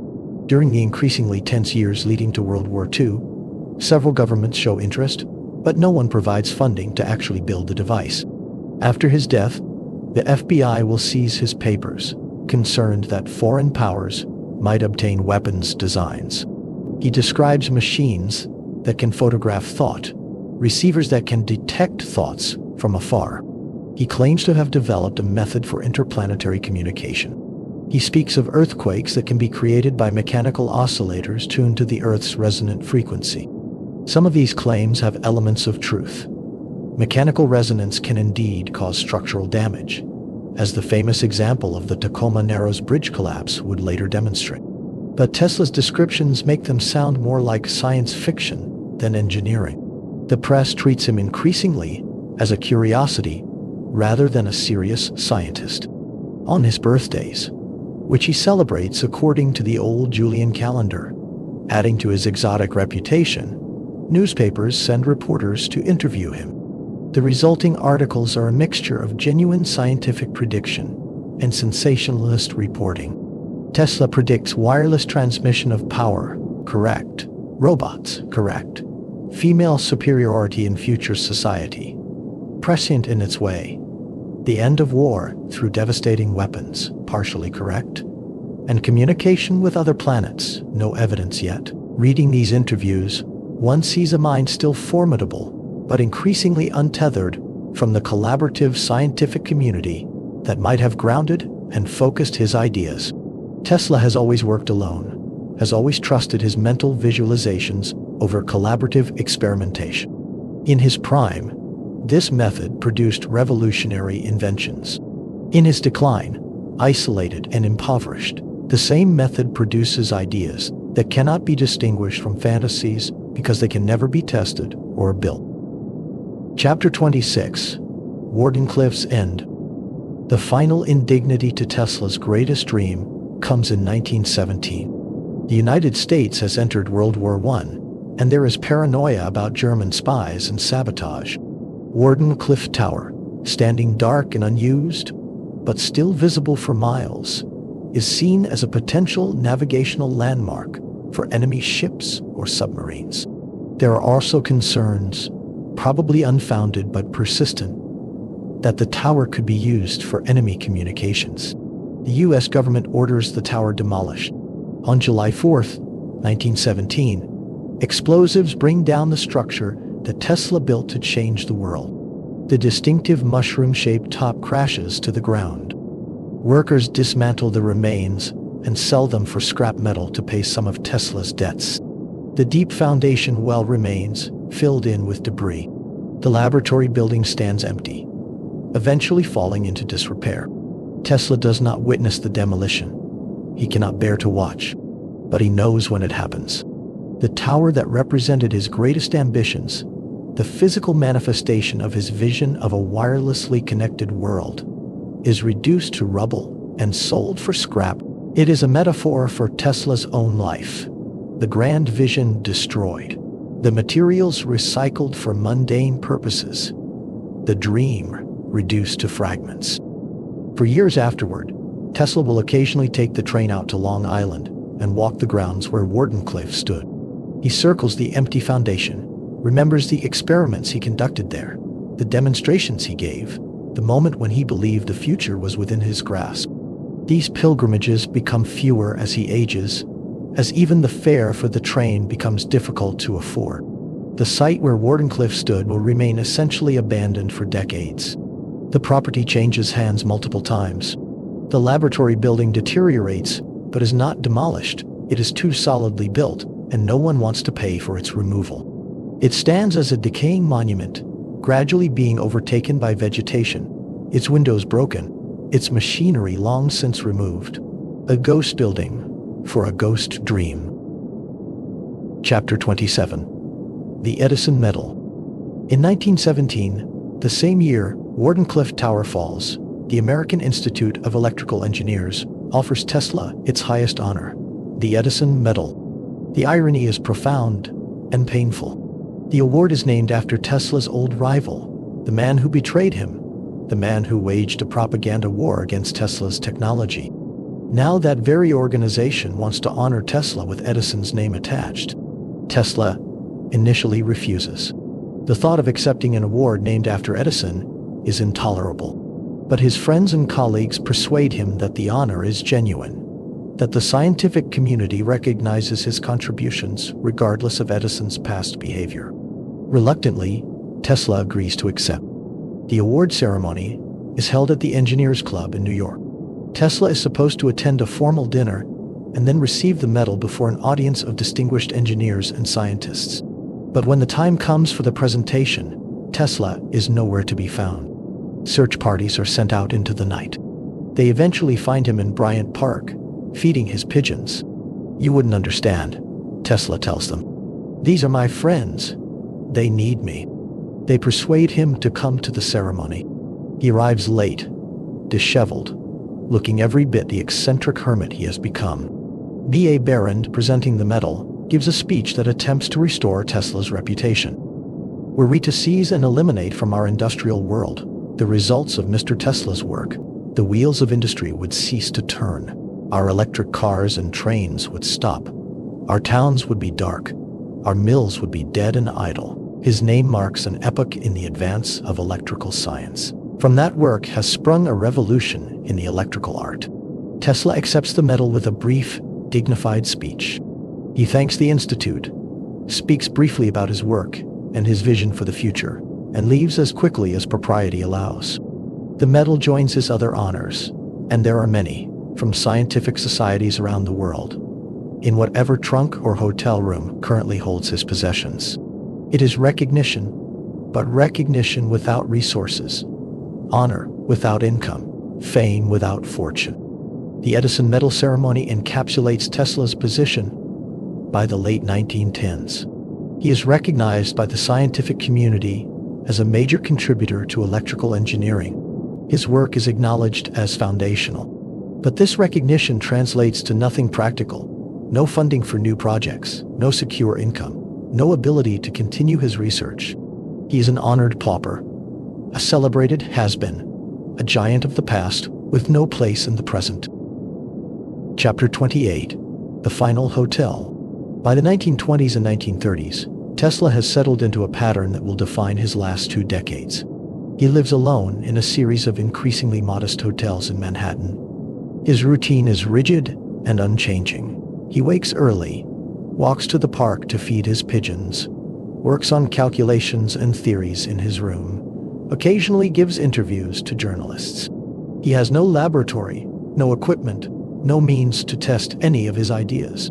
His last residence is room 3327 at the New Yorker Hotel, a reasonably comfortable accommodation that he cannot afford. The management is aware that they are housing a famous inventor, allows him to stay despite unpaid bills. Westinghouse Electric, perhaps feeling guilty about the torn-up royalty contract, quietly pays part of his hotel bill, a small pension for the man who made their fortune possible. Tesla's room is cluttered with papers, calculations, theories, patent applications that will never be filed.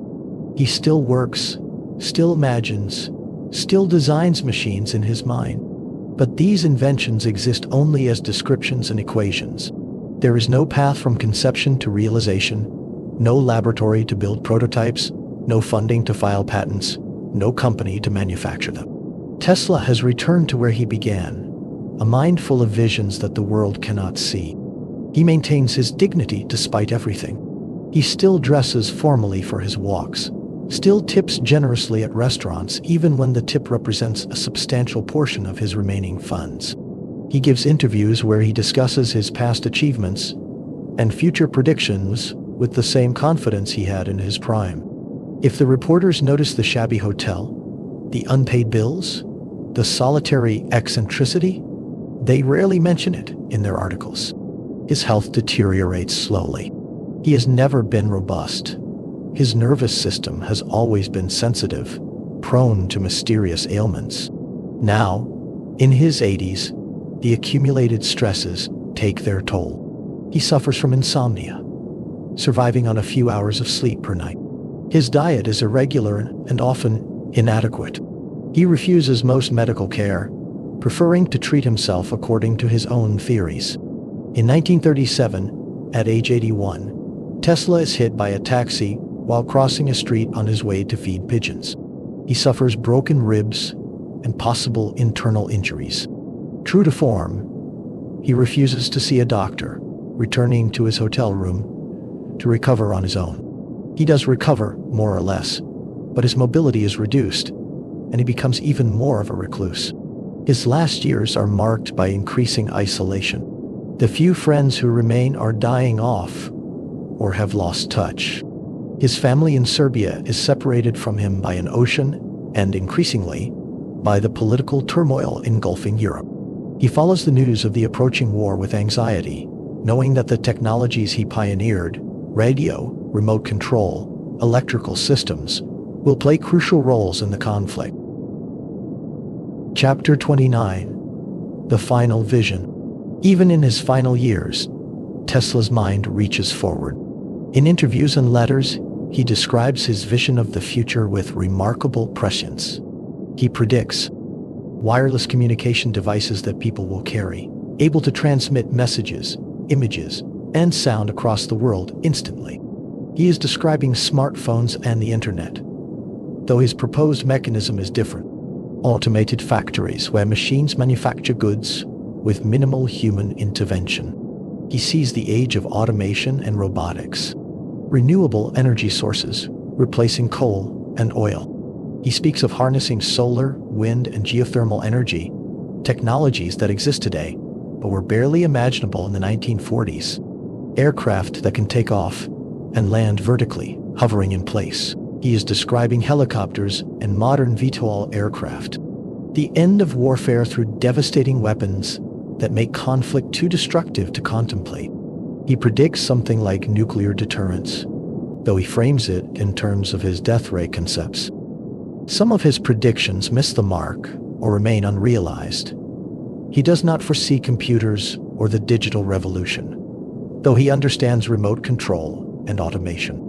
He does not predict the moon landing or the space age, though he speculates about interplanetary communication.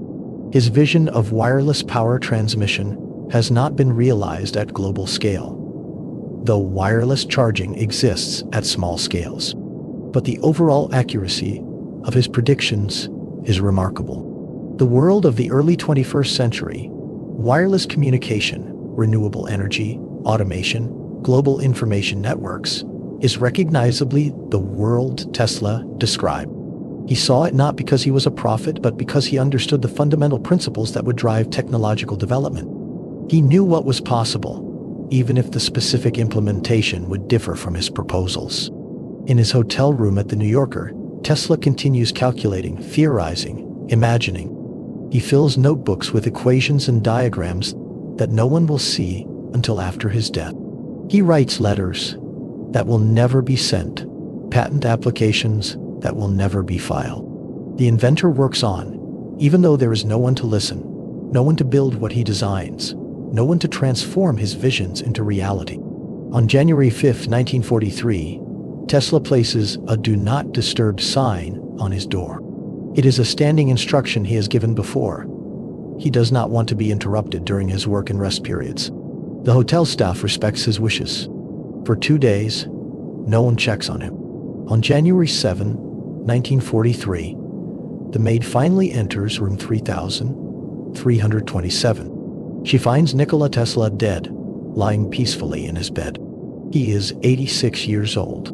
The official cause of death is coronary thrombosis, a blood clot to the heart. But in a larger sense, Tesla has died of exhaustion, poverty, isolation, and broken dreams.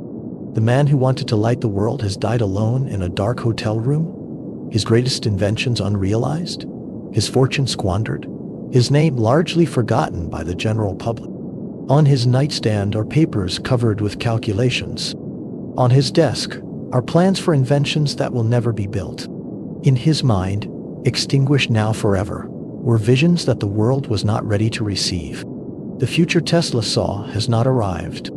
Not yet, but it is coming, rushing toward us on invisible waves, powered by principles he discovered, shaped by dreams he could not make real.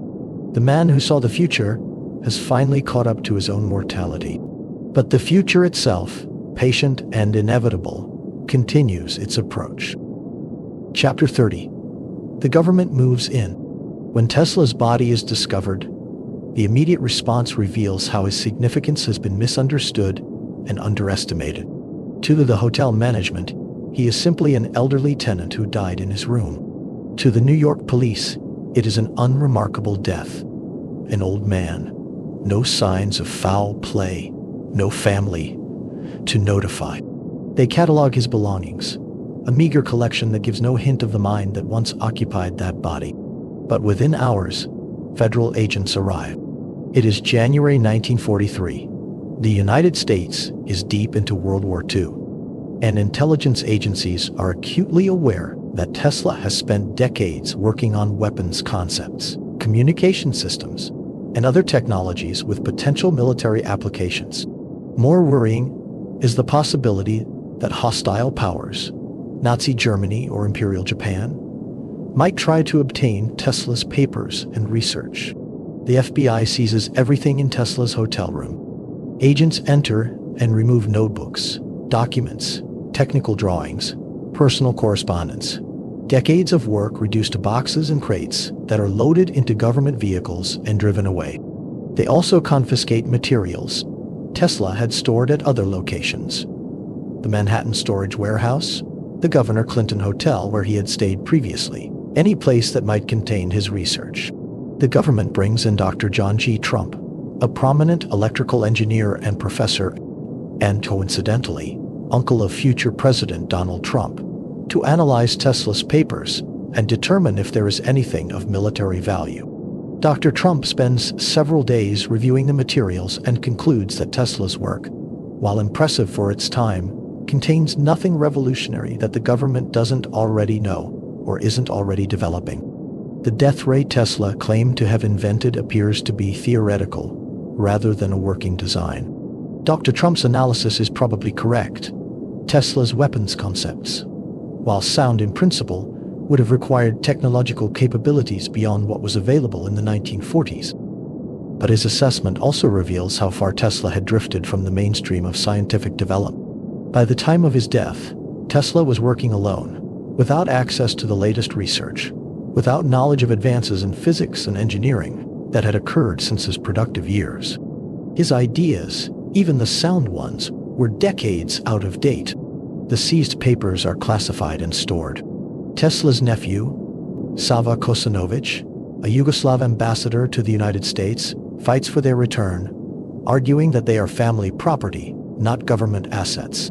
It takes years of negotiation, but eventually most of the papers are returned to the family, though rumors persist that the most sensitive materials were retained by U.S. intelligence agencies.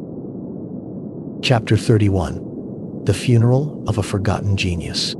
Tesla's funeral takes place on January 12, 1943, at the Cathedral of St. John the Divine in New York City.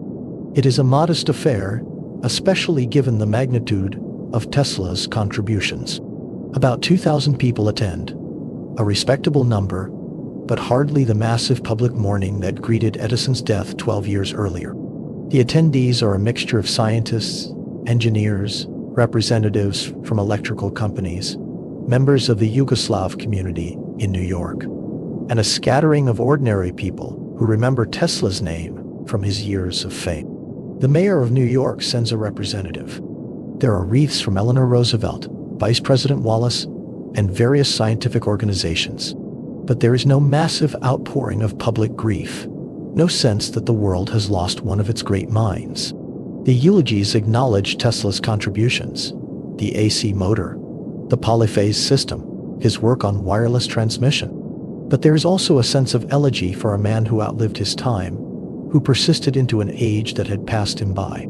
He is remembered as a great inventor of the past, not as a visionary whose work points toward the future. After the funeral, Tesla's body is cremated.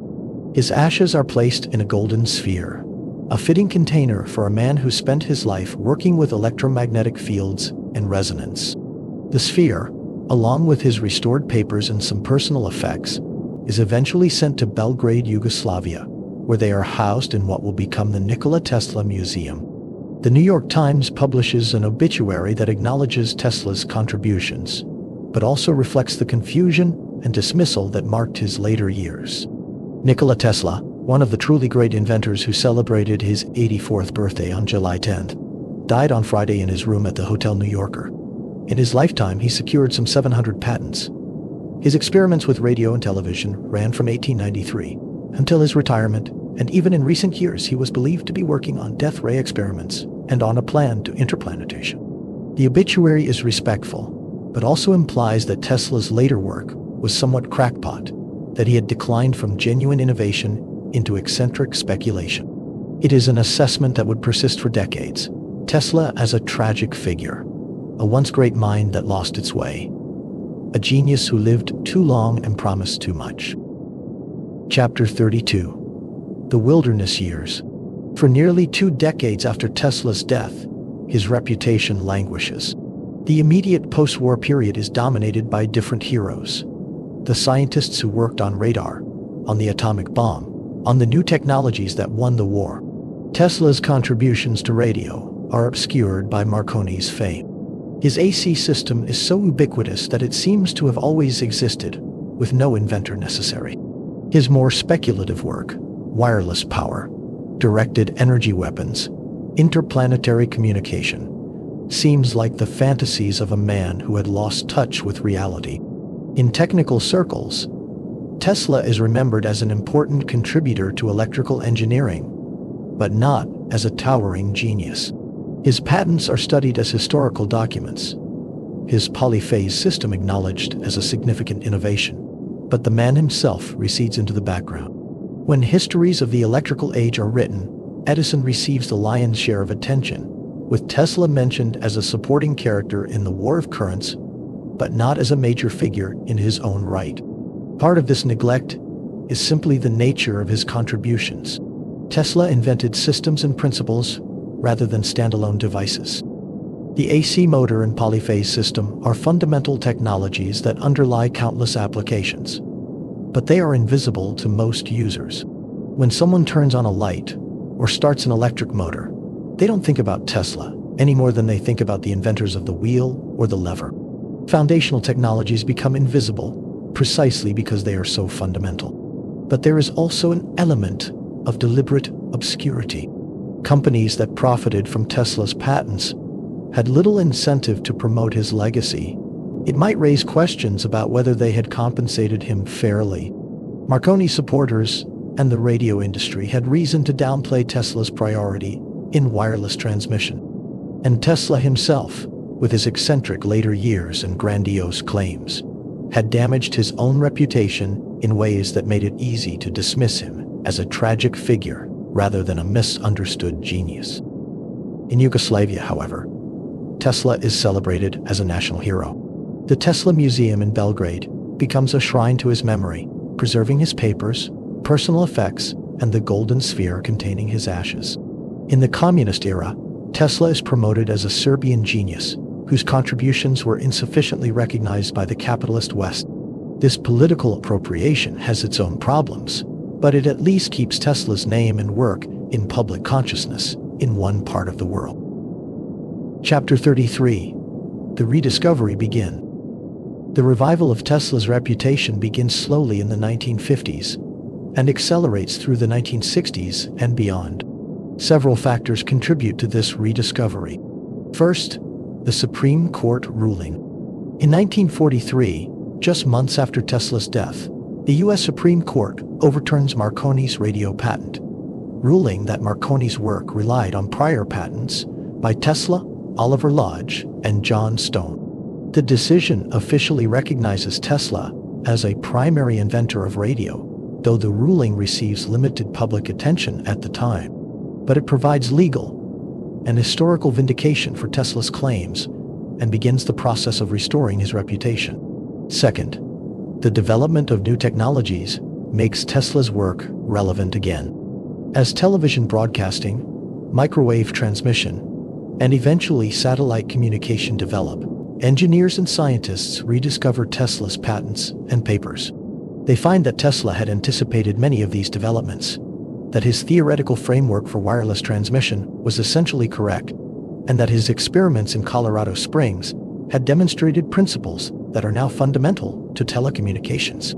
Third, the space age and the development of directed energy weapons renew interest in some of Tesla's more speculative work. While his death ray was never built, the principle of directed energy weapons becomes real with the development of lasers and particle beam research. His ideas about resonance and standing waves find applications in fields from seismology to materials science. Finally, popular culture begins to rediscover Tesla as a romantic figure. The misunderstood genius, the inventor ahead of his time, the man who wanted to give free energy to the world, but was defeated by greedy capitalists. This narrative, while sometimes oversimplified, contains essential truth and captures public imagination in ways that dry technical recognition does not. Chapter 34. The Cultural Icon. By the 1980s and accelerating through the 1990s and 2000s, Tesla experiences a full cultural rehabilitation. He becomes a counterculture hero, a symbol of pure scientific inquiry versus commercial exploitation, a visionary prophet of the wireless age. Books, documentaries, novels, and films explore his life and work. His image, the tall, gaunt figure with intense eyes and formal dress, becomes iconic, appearing on t-shirts, posters, and album covers. The internet age particularly embraces Tesla. Websites and forums devoted to his life and inventions proliferate.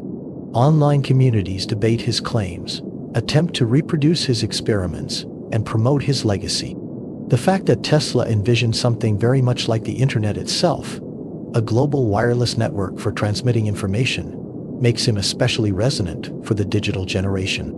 In 2023, entrepreneurs Martin Eberhard and Mark Tarpenning named their electric car company Tesla Motors, later Tesla Inc., explicitly honoring the inventor of the AC motor that makes electric vehicles practical. When Elon Musk joins as chairman and later CEO, he becomes the public face of the company, and Tesla's name reaches a new level of mainstream recognition.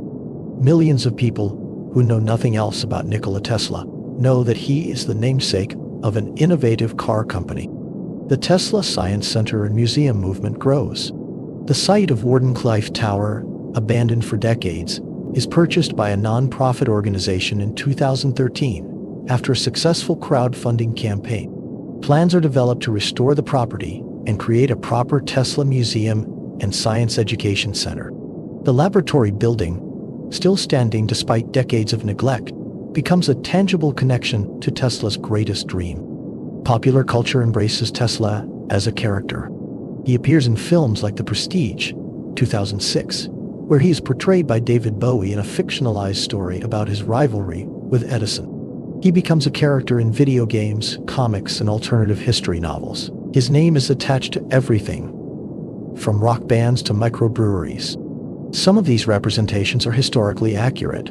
Others are pure fantasy. But collectively, they ensure that Tesla's name and image remain in public consciousness. Chapter 35. The Scientific Reassessment. Parallel to the popular rediscovery, serious historical and scientific reassessment of Tesla's work proceeds.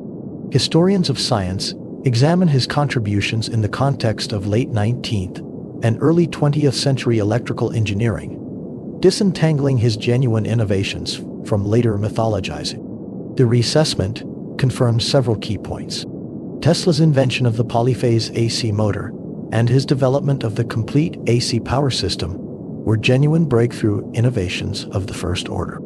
These were not incremental improvements, but fundamental reconceptions of how electrical power could be generated, transmitted, and used. They remain the basis of electrical power systems worldwide. Tesla's work on high-frequency alternating current, culminating in the Tesla Coil, was genuinely pioneering in open-new areas of research. While he did not fully develop radio communication, his patents and demonstrations clearly establishes him as the primary inventor of the radio, and the Supreme Court's 1943 ruling reflects technical reality. Tesla's theoretical understanding of electromagnetic phenomena was in many ways ahead of formal theory. He was working with concepts like resonance, standing waves, and wireless power transmission before the full mathematical framework existed to describe them. Some of his insights anticipated later developments in radio astronomy, electromagnetic field theory, and wireless power transmission. However, the reassessment also acknowledges Tesla's limitations. His later weapons claims, while based on sound principles, were not supported by working designs or evidence that he had solved the fundamental engineering challenges. The death ray and earthquake machine remain theoretical concepts rather than suppressed inventions. His claims about receiving signals from Mars or Venus, while he may have detected natural radio emissions from space, were premature and not supported by sufficient evidence. He was observing real phenomena, but misinterpreting their source. His refusal to engage with the emerging theoretical physics of the early 20th century, quantum mechanics, relativity, atomic theory, limited his later work. He remained committed to a 19th century understanding of physics, even as the field underwent revolutionary changes. The balanced assessment that emerges is of a genuine genius whose productive period generated world-changing innovations, whose later period generated interesting ideas that were increasingly speculative, and whose legacy was obscured for decades by a combination of commercial interests, his own eccentricity, and the difficulty of appreciating foundational technology. Chapter 36. The Modern Verdict. Today, Nikola Tesla occupies a secure position in the pantheon of great inventors and scientists. His contributions are recognized as fundamental to modern civilization. The AC electrical system he invented powers virtually every electrical grid on Earth. His work on wireless transmission underlies all modern telecommunications. His patents are cited in thousands of subsequent inventions. The SI unit of magnetic flux density bears his name, the Tesla, ensuring that every physics student will encounter his legacy. But Tesla's significance goes beyond his specific inventions. He represents something important about the relationship between vision and reality, between imagination and implementation, between the possible and the practical. Tesla could see farther than his contemporaries. He genuinely envisioned the wireless, electrified, connected world we now inhabit. But he struggled to build the bridge from vision to reality, to navigate the commercial and social systems necessary to bring radical innovations to market. His tragedy was not that he failed, but that he succeeded too well at imagination and not well enough at implementation. Wardencliffs Tower, his greatest failure, was not a bad idea. Wireless power transmission is possible, and wireless communication has become ubiquitous, exactly as Tesla predicted. But the specific path he chose, the way he attempted to realize the vision, was not viable given the technology, economics, and social structures of his time. There is a deeper lesson in Tesla's life about the nature of innovation itself. Breakthrough innovations require not just technical brilliance, but also timing, resources, social acceptance, and often a degree of luck. Tesla had the technical brilliance in abundance, but his timing was sometimes too early, his resources insufficient, his social skills inadequate for navigating the commercial world, and his luck often poor. Yet, in the long run, Tesla's vision has been vindicated. We live in the world he imagined, wirelessly connected, electrically powered, automated, global in scope. The technologies may have arrived via different routes than he proposed, but the destination is recognizably the one he saw in his mind's eye while walking through that Budapest park in 1882. Wardencliff remains as a physical reminder of Tesla's grandest dream. The site, after decades of abandonment and threat of demolition, has been preserved and is slowly being restored. The laboratory building still stands, a solid brick structure that has weathered a century of neglect. The foundation well, driven 120 feet into the bedrock, remains filled in but intact. The tower itself is gone, demolished in 1917, but its absence is perhaps more eloquent than its presence would be. Walking the grounds of Wardenclyffe today, one can imagine Tesla's vision: a world powered wirelessly, information broadcast globally, energy as abundant and free as sunlight. It was a beautiful vision, a generous vision, perhaps an impossible vision given the technological and economic constraints of the early 20th century. But it was a vision that pointed toward genuine truth about where technology was heading. Modern wireless power transmission exists, though not at the global scale Tesla envisioned. Wireless communication has exceeded even Tesla's imagination in its ubiquity and capability. The internet, while not implemented through Wardenclyffe-style towers, is functionally what Tesla described: a global network for transmitting information instantly to anyone, anywhere. The smartphone is the pocket device he predicted for accessing this network. In this sense, Wardenclyffe succeeded even in its failure. It was a marker placed in the path of the future, a sign pointing the direction that technology would ultimately take. That the specific route differed from Tesla's proposal does not diminish the accuracy of his vision. In 2025, more than 80 years after Tesla's death, his influence is more visible and acknowledged than at any time during his life. The Tesla company, now one of the world's most valuable automakers, ensures that his name is known to millions who might otherwise never have heard of him. The company's mission, to accelerate the transition to sustainable energy, aligns with Tesla's own vision of clean, abundant electrical power. Educational institutions study his work not just as history, but as continuing inspiration. Engineering students learn about the rotating magnetic field in polyphase systems. Physics students study the Tesla coil. Telecommunications students examine his wireless transmission patents. He has become a standard part of the electrical engineering curriculum, his innovations recognized as foundational. The Serbian-American community claims him as one of their own, celebrating his heritage while acknowledging his American achievements. Both Serbia and the United States honor him with monuments, museums, and commemorations. He has become one of those rare figures who bridges cultures and nations, belonging fully to neither but celebrated by both. In popular imagination, Tesla has achieved almost mythical status. He is the archetypal mad scientist, the misunderstood genius, the inventor ahead of his time. Some of this mythology oversimplifies or distorts the historical reality. Tesla becomes a vessel for whatever values or ideas people want to project onto him. But at the core of the myth is an essential truth. Tesla genuinely was a visionary who saw possibilities that others could not imagine, and who dedicated his life to making those possibilities real. The speculation about suppressed inventions and secret technologies persists in conspiracy theory circles. His own eccentricity and the difficulty of appreciating foundational technology. Supposedly, Tesla discovered free energy, or anti-gravity, or time travel, and these discoveries were hidden by governments or corporations. There is no evidence for any of these claims, but they reflect a psychological need to believe that Tesla's true genius was even greater than the historical record shows. That somewhere there exists a secret that would vindicate his most grandiose claims. The reality is that Tesla's actual documented achievements are remarkable enough without embellishment. He invented the AC motor and polyphase system that powers modern civilization. He pioneered radio and wireless transmission. He explored high-frequency electricity and discovered phenomena that would not be fully understood for decades. He envisioned the wireless, electrified, connected world we now inhabit.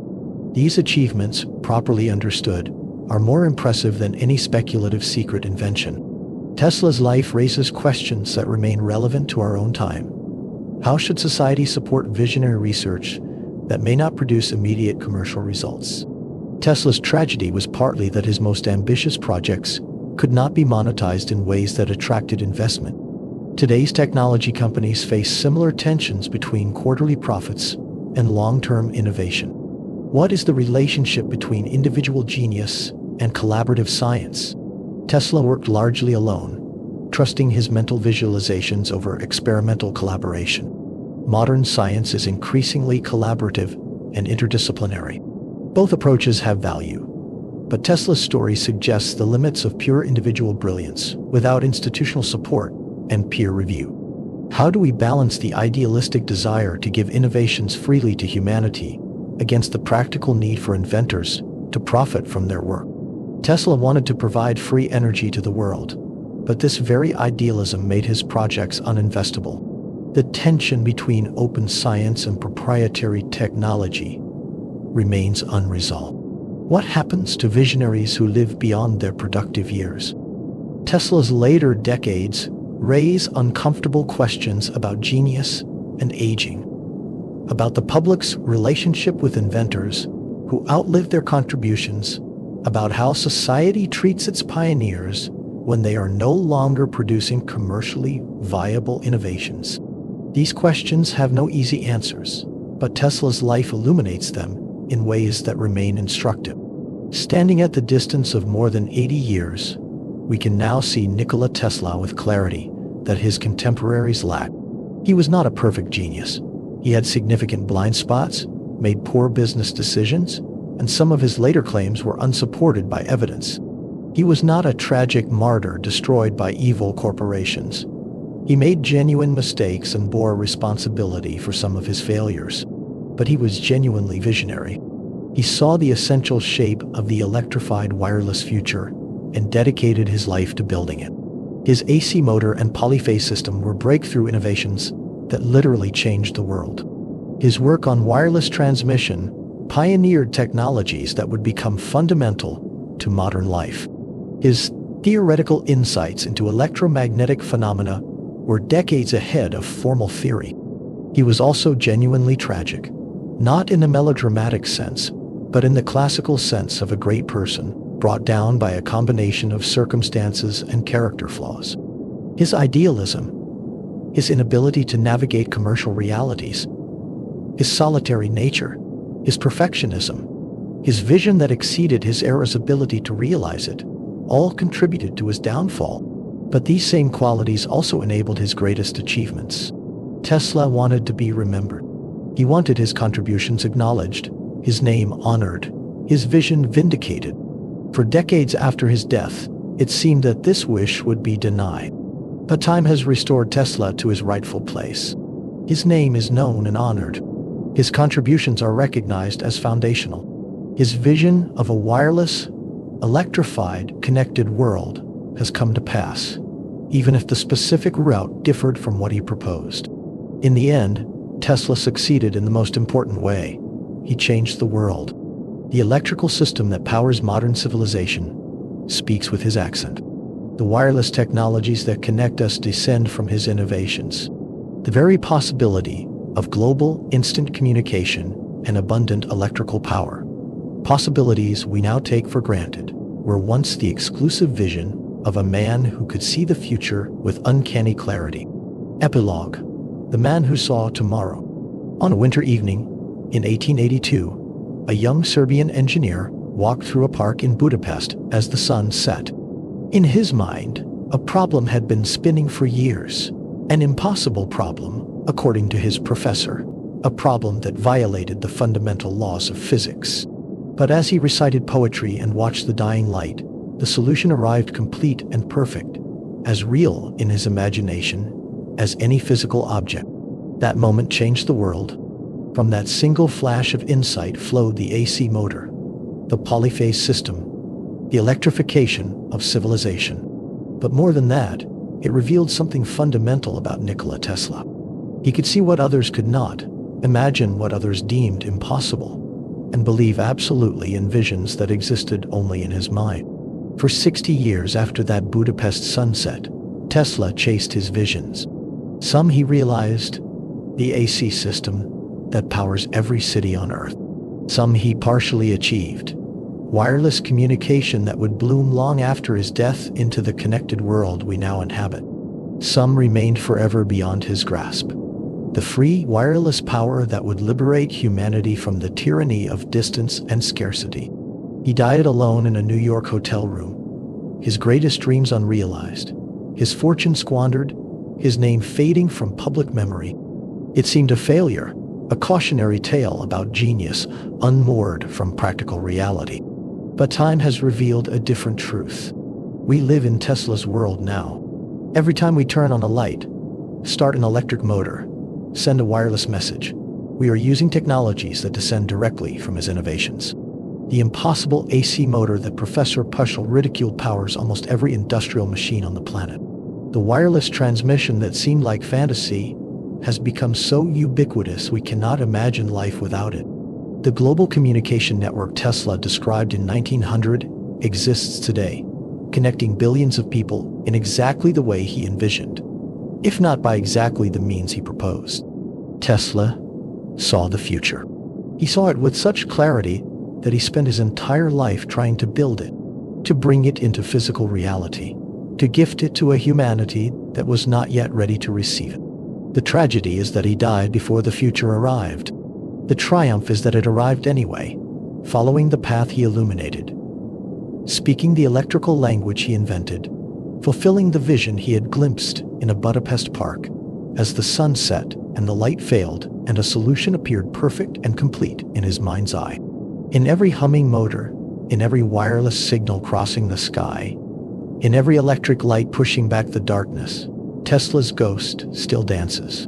The man died in 1943, but his vision lives forever, embodied in the civilization he helped create, vindicated by the future he saw before anyone else could imagine it.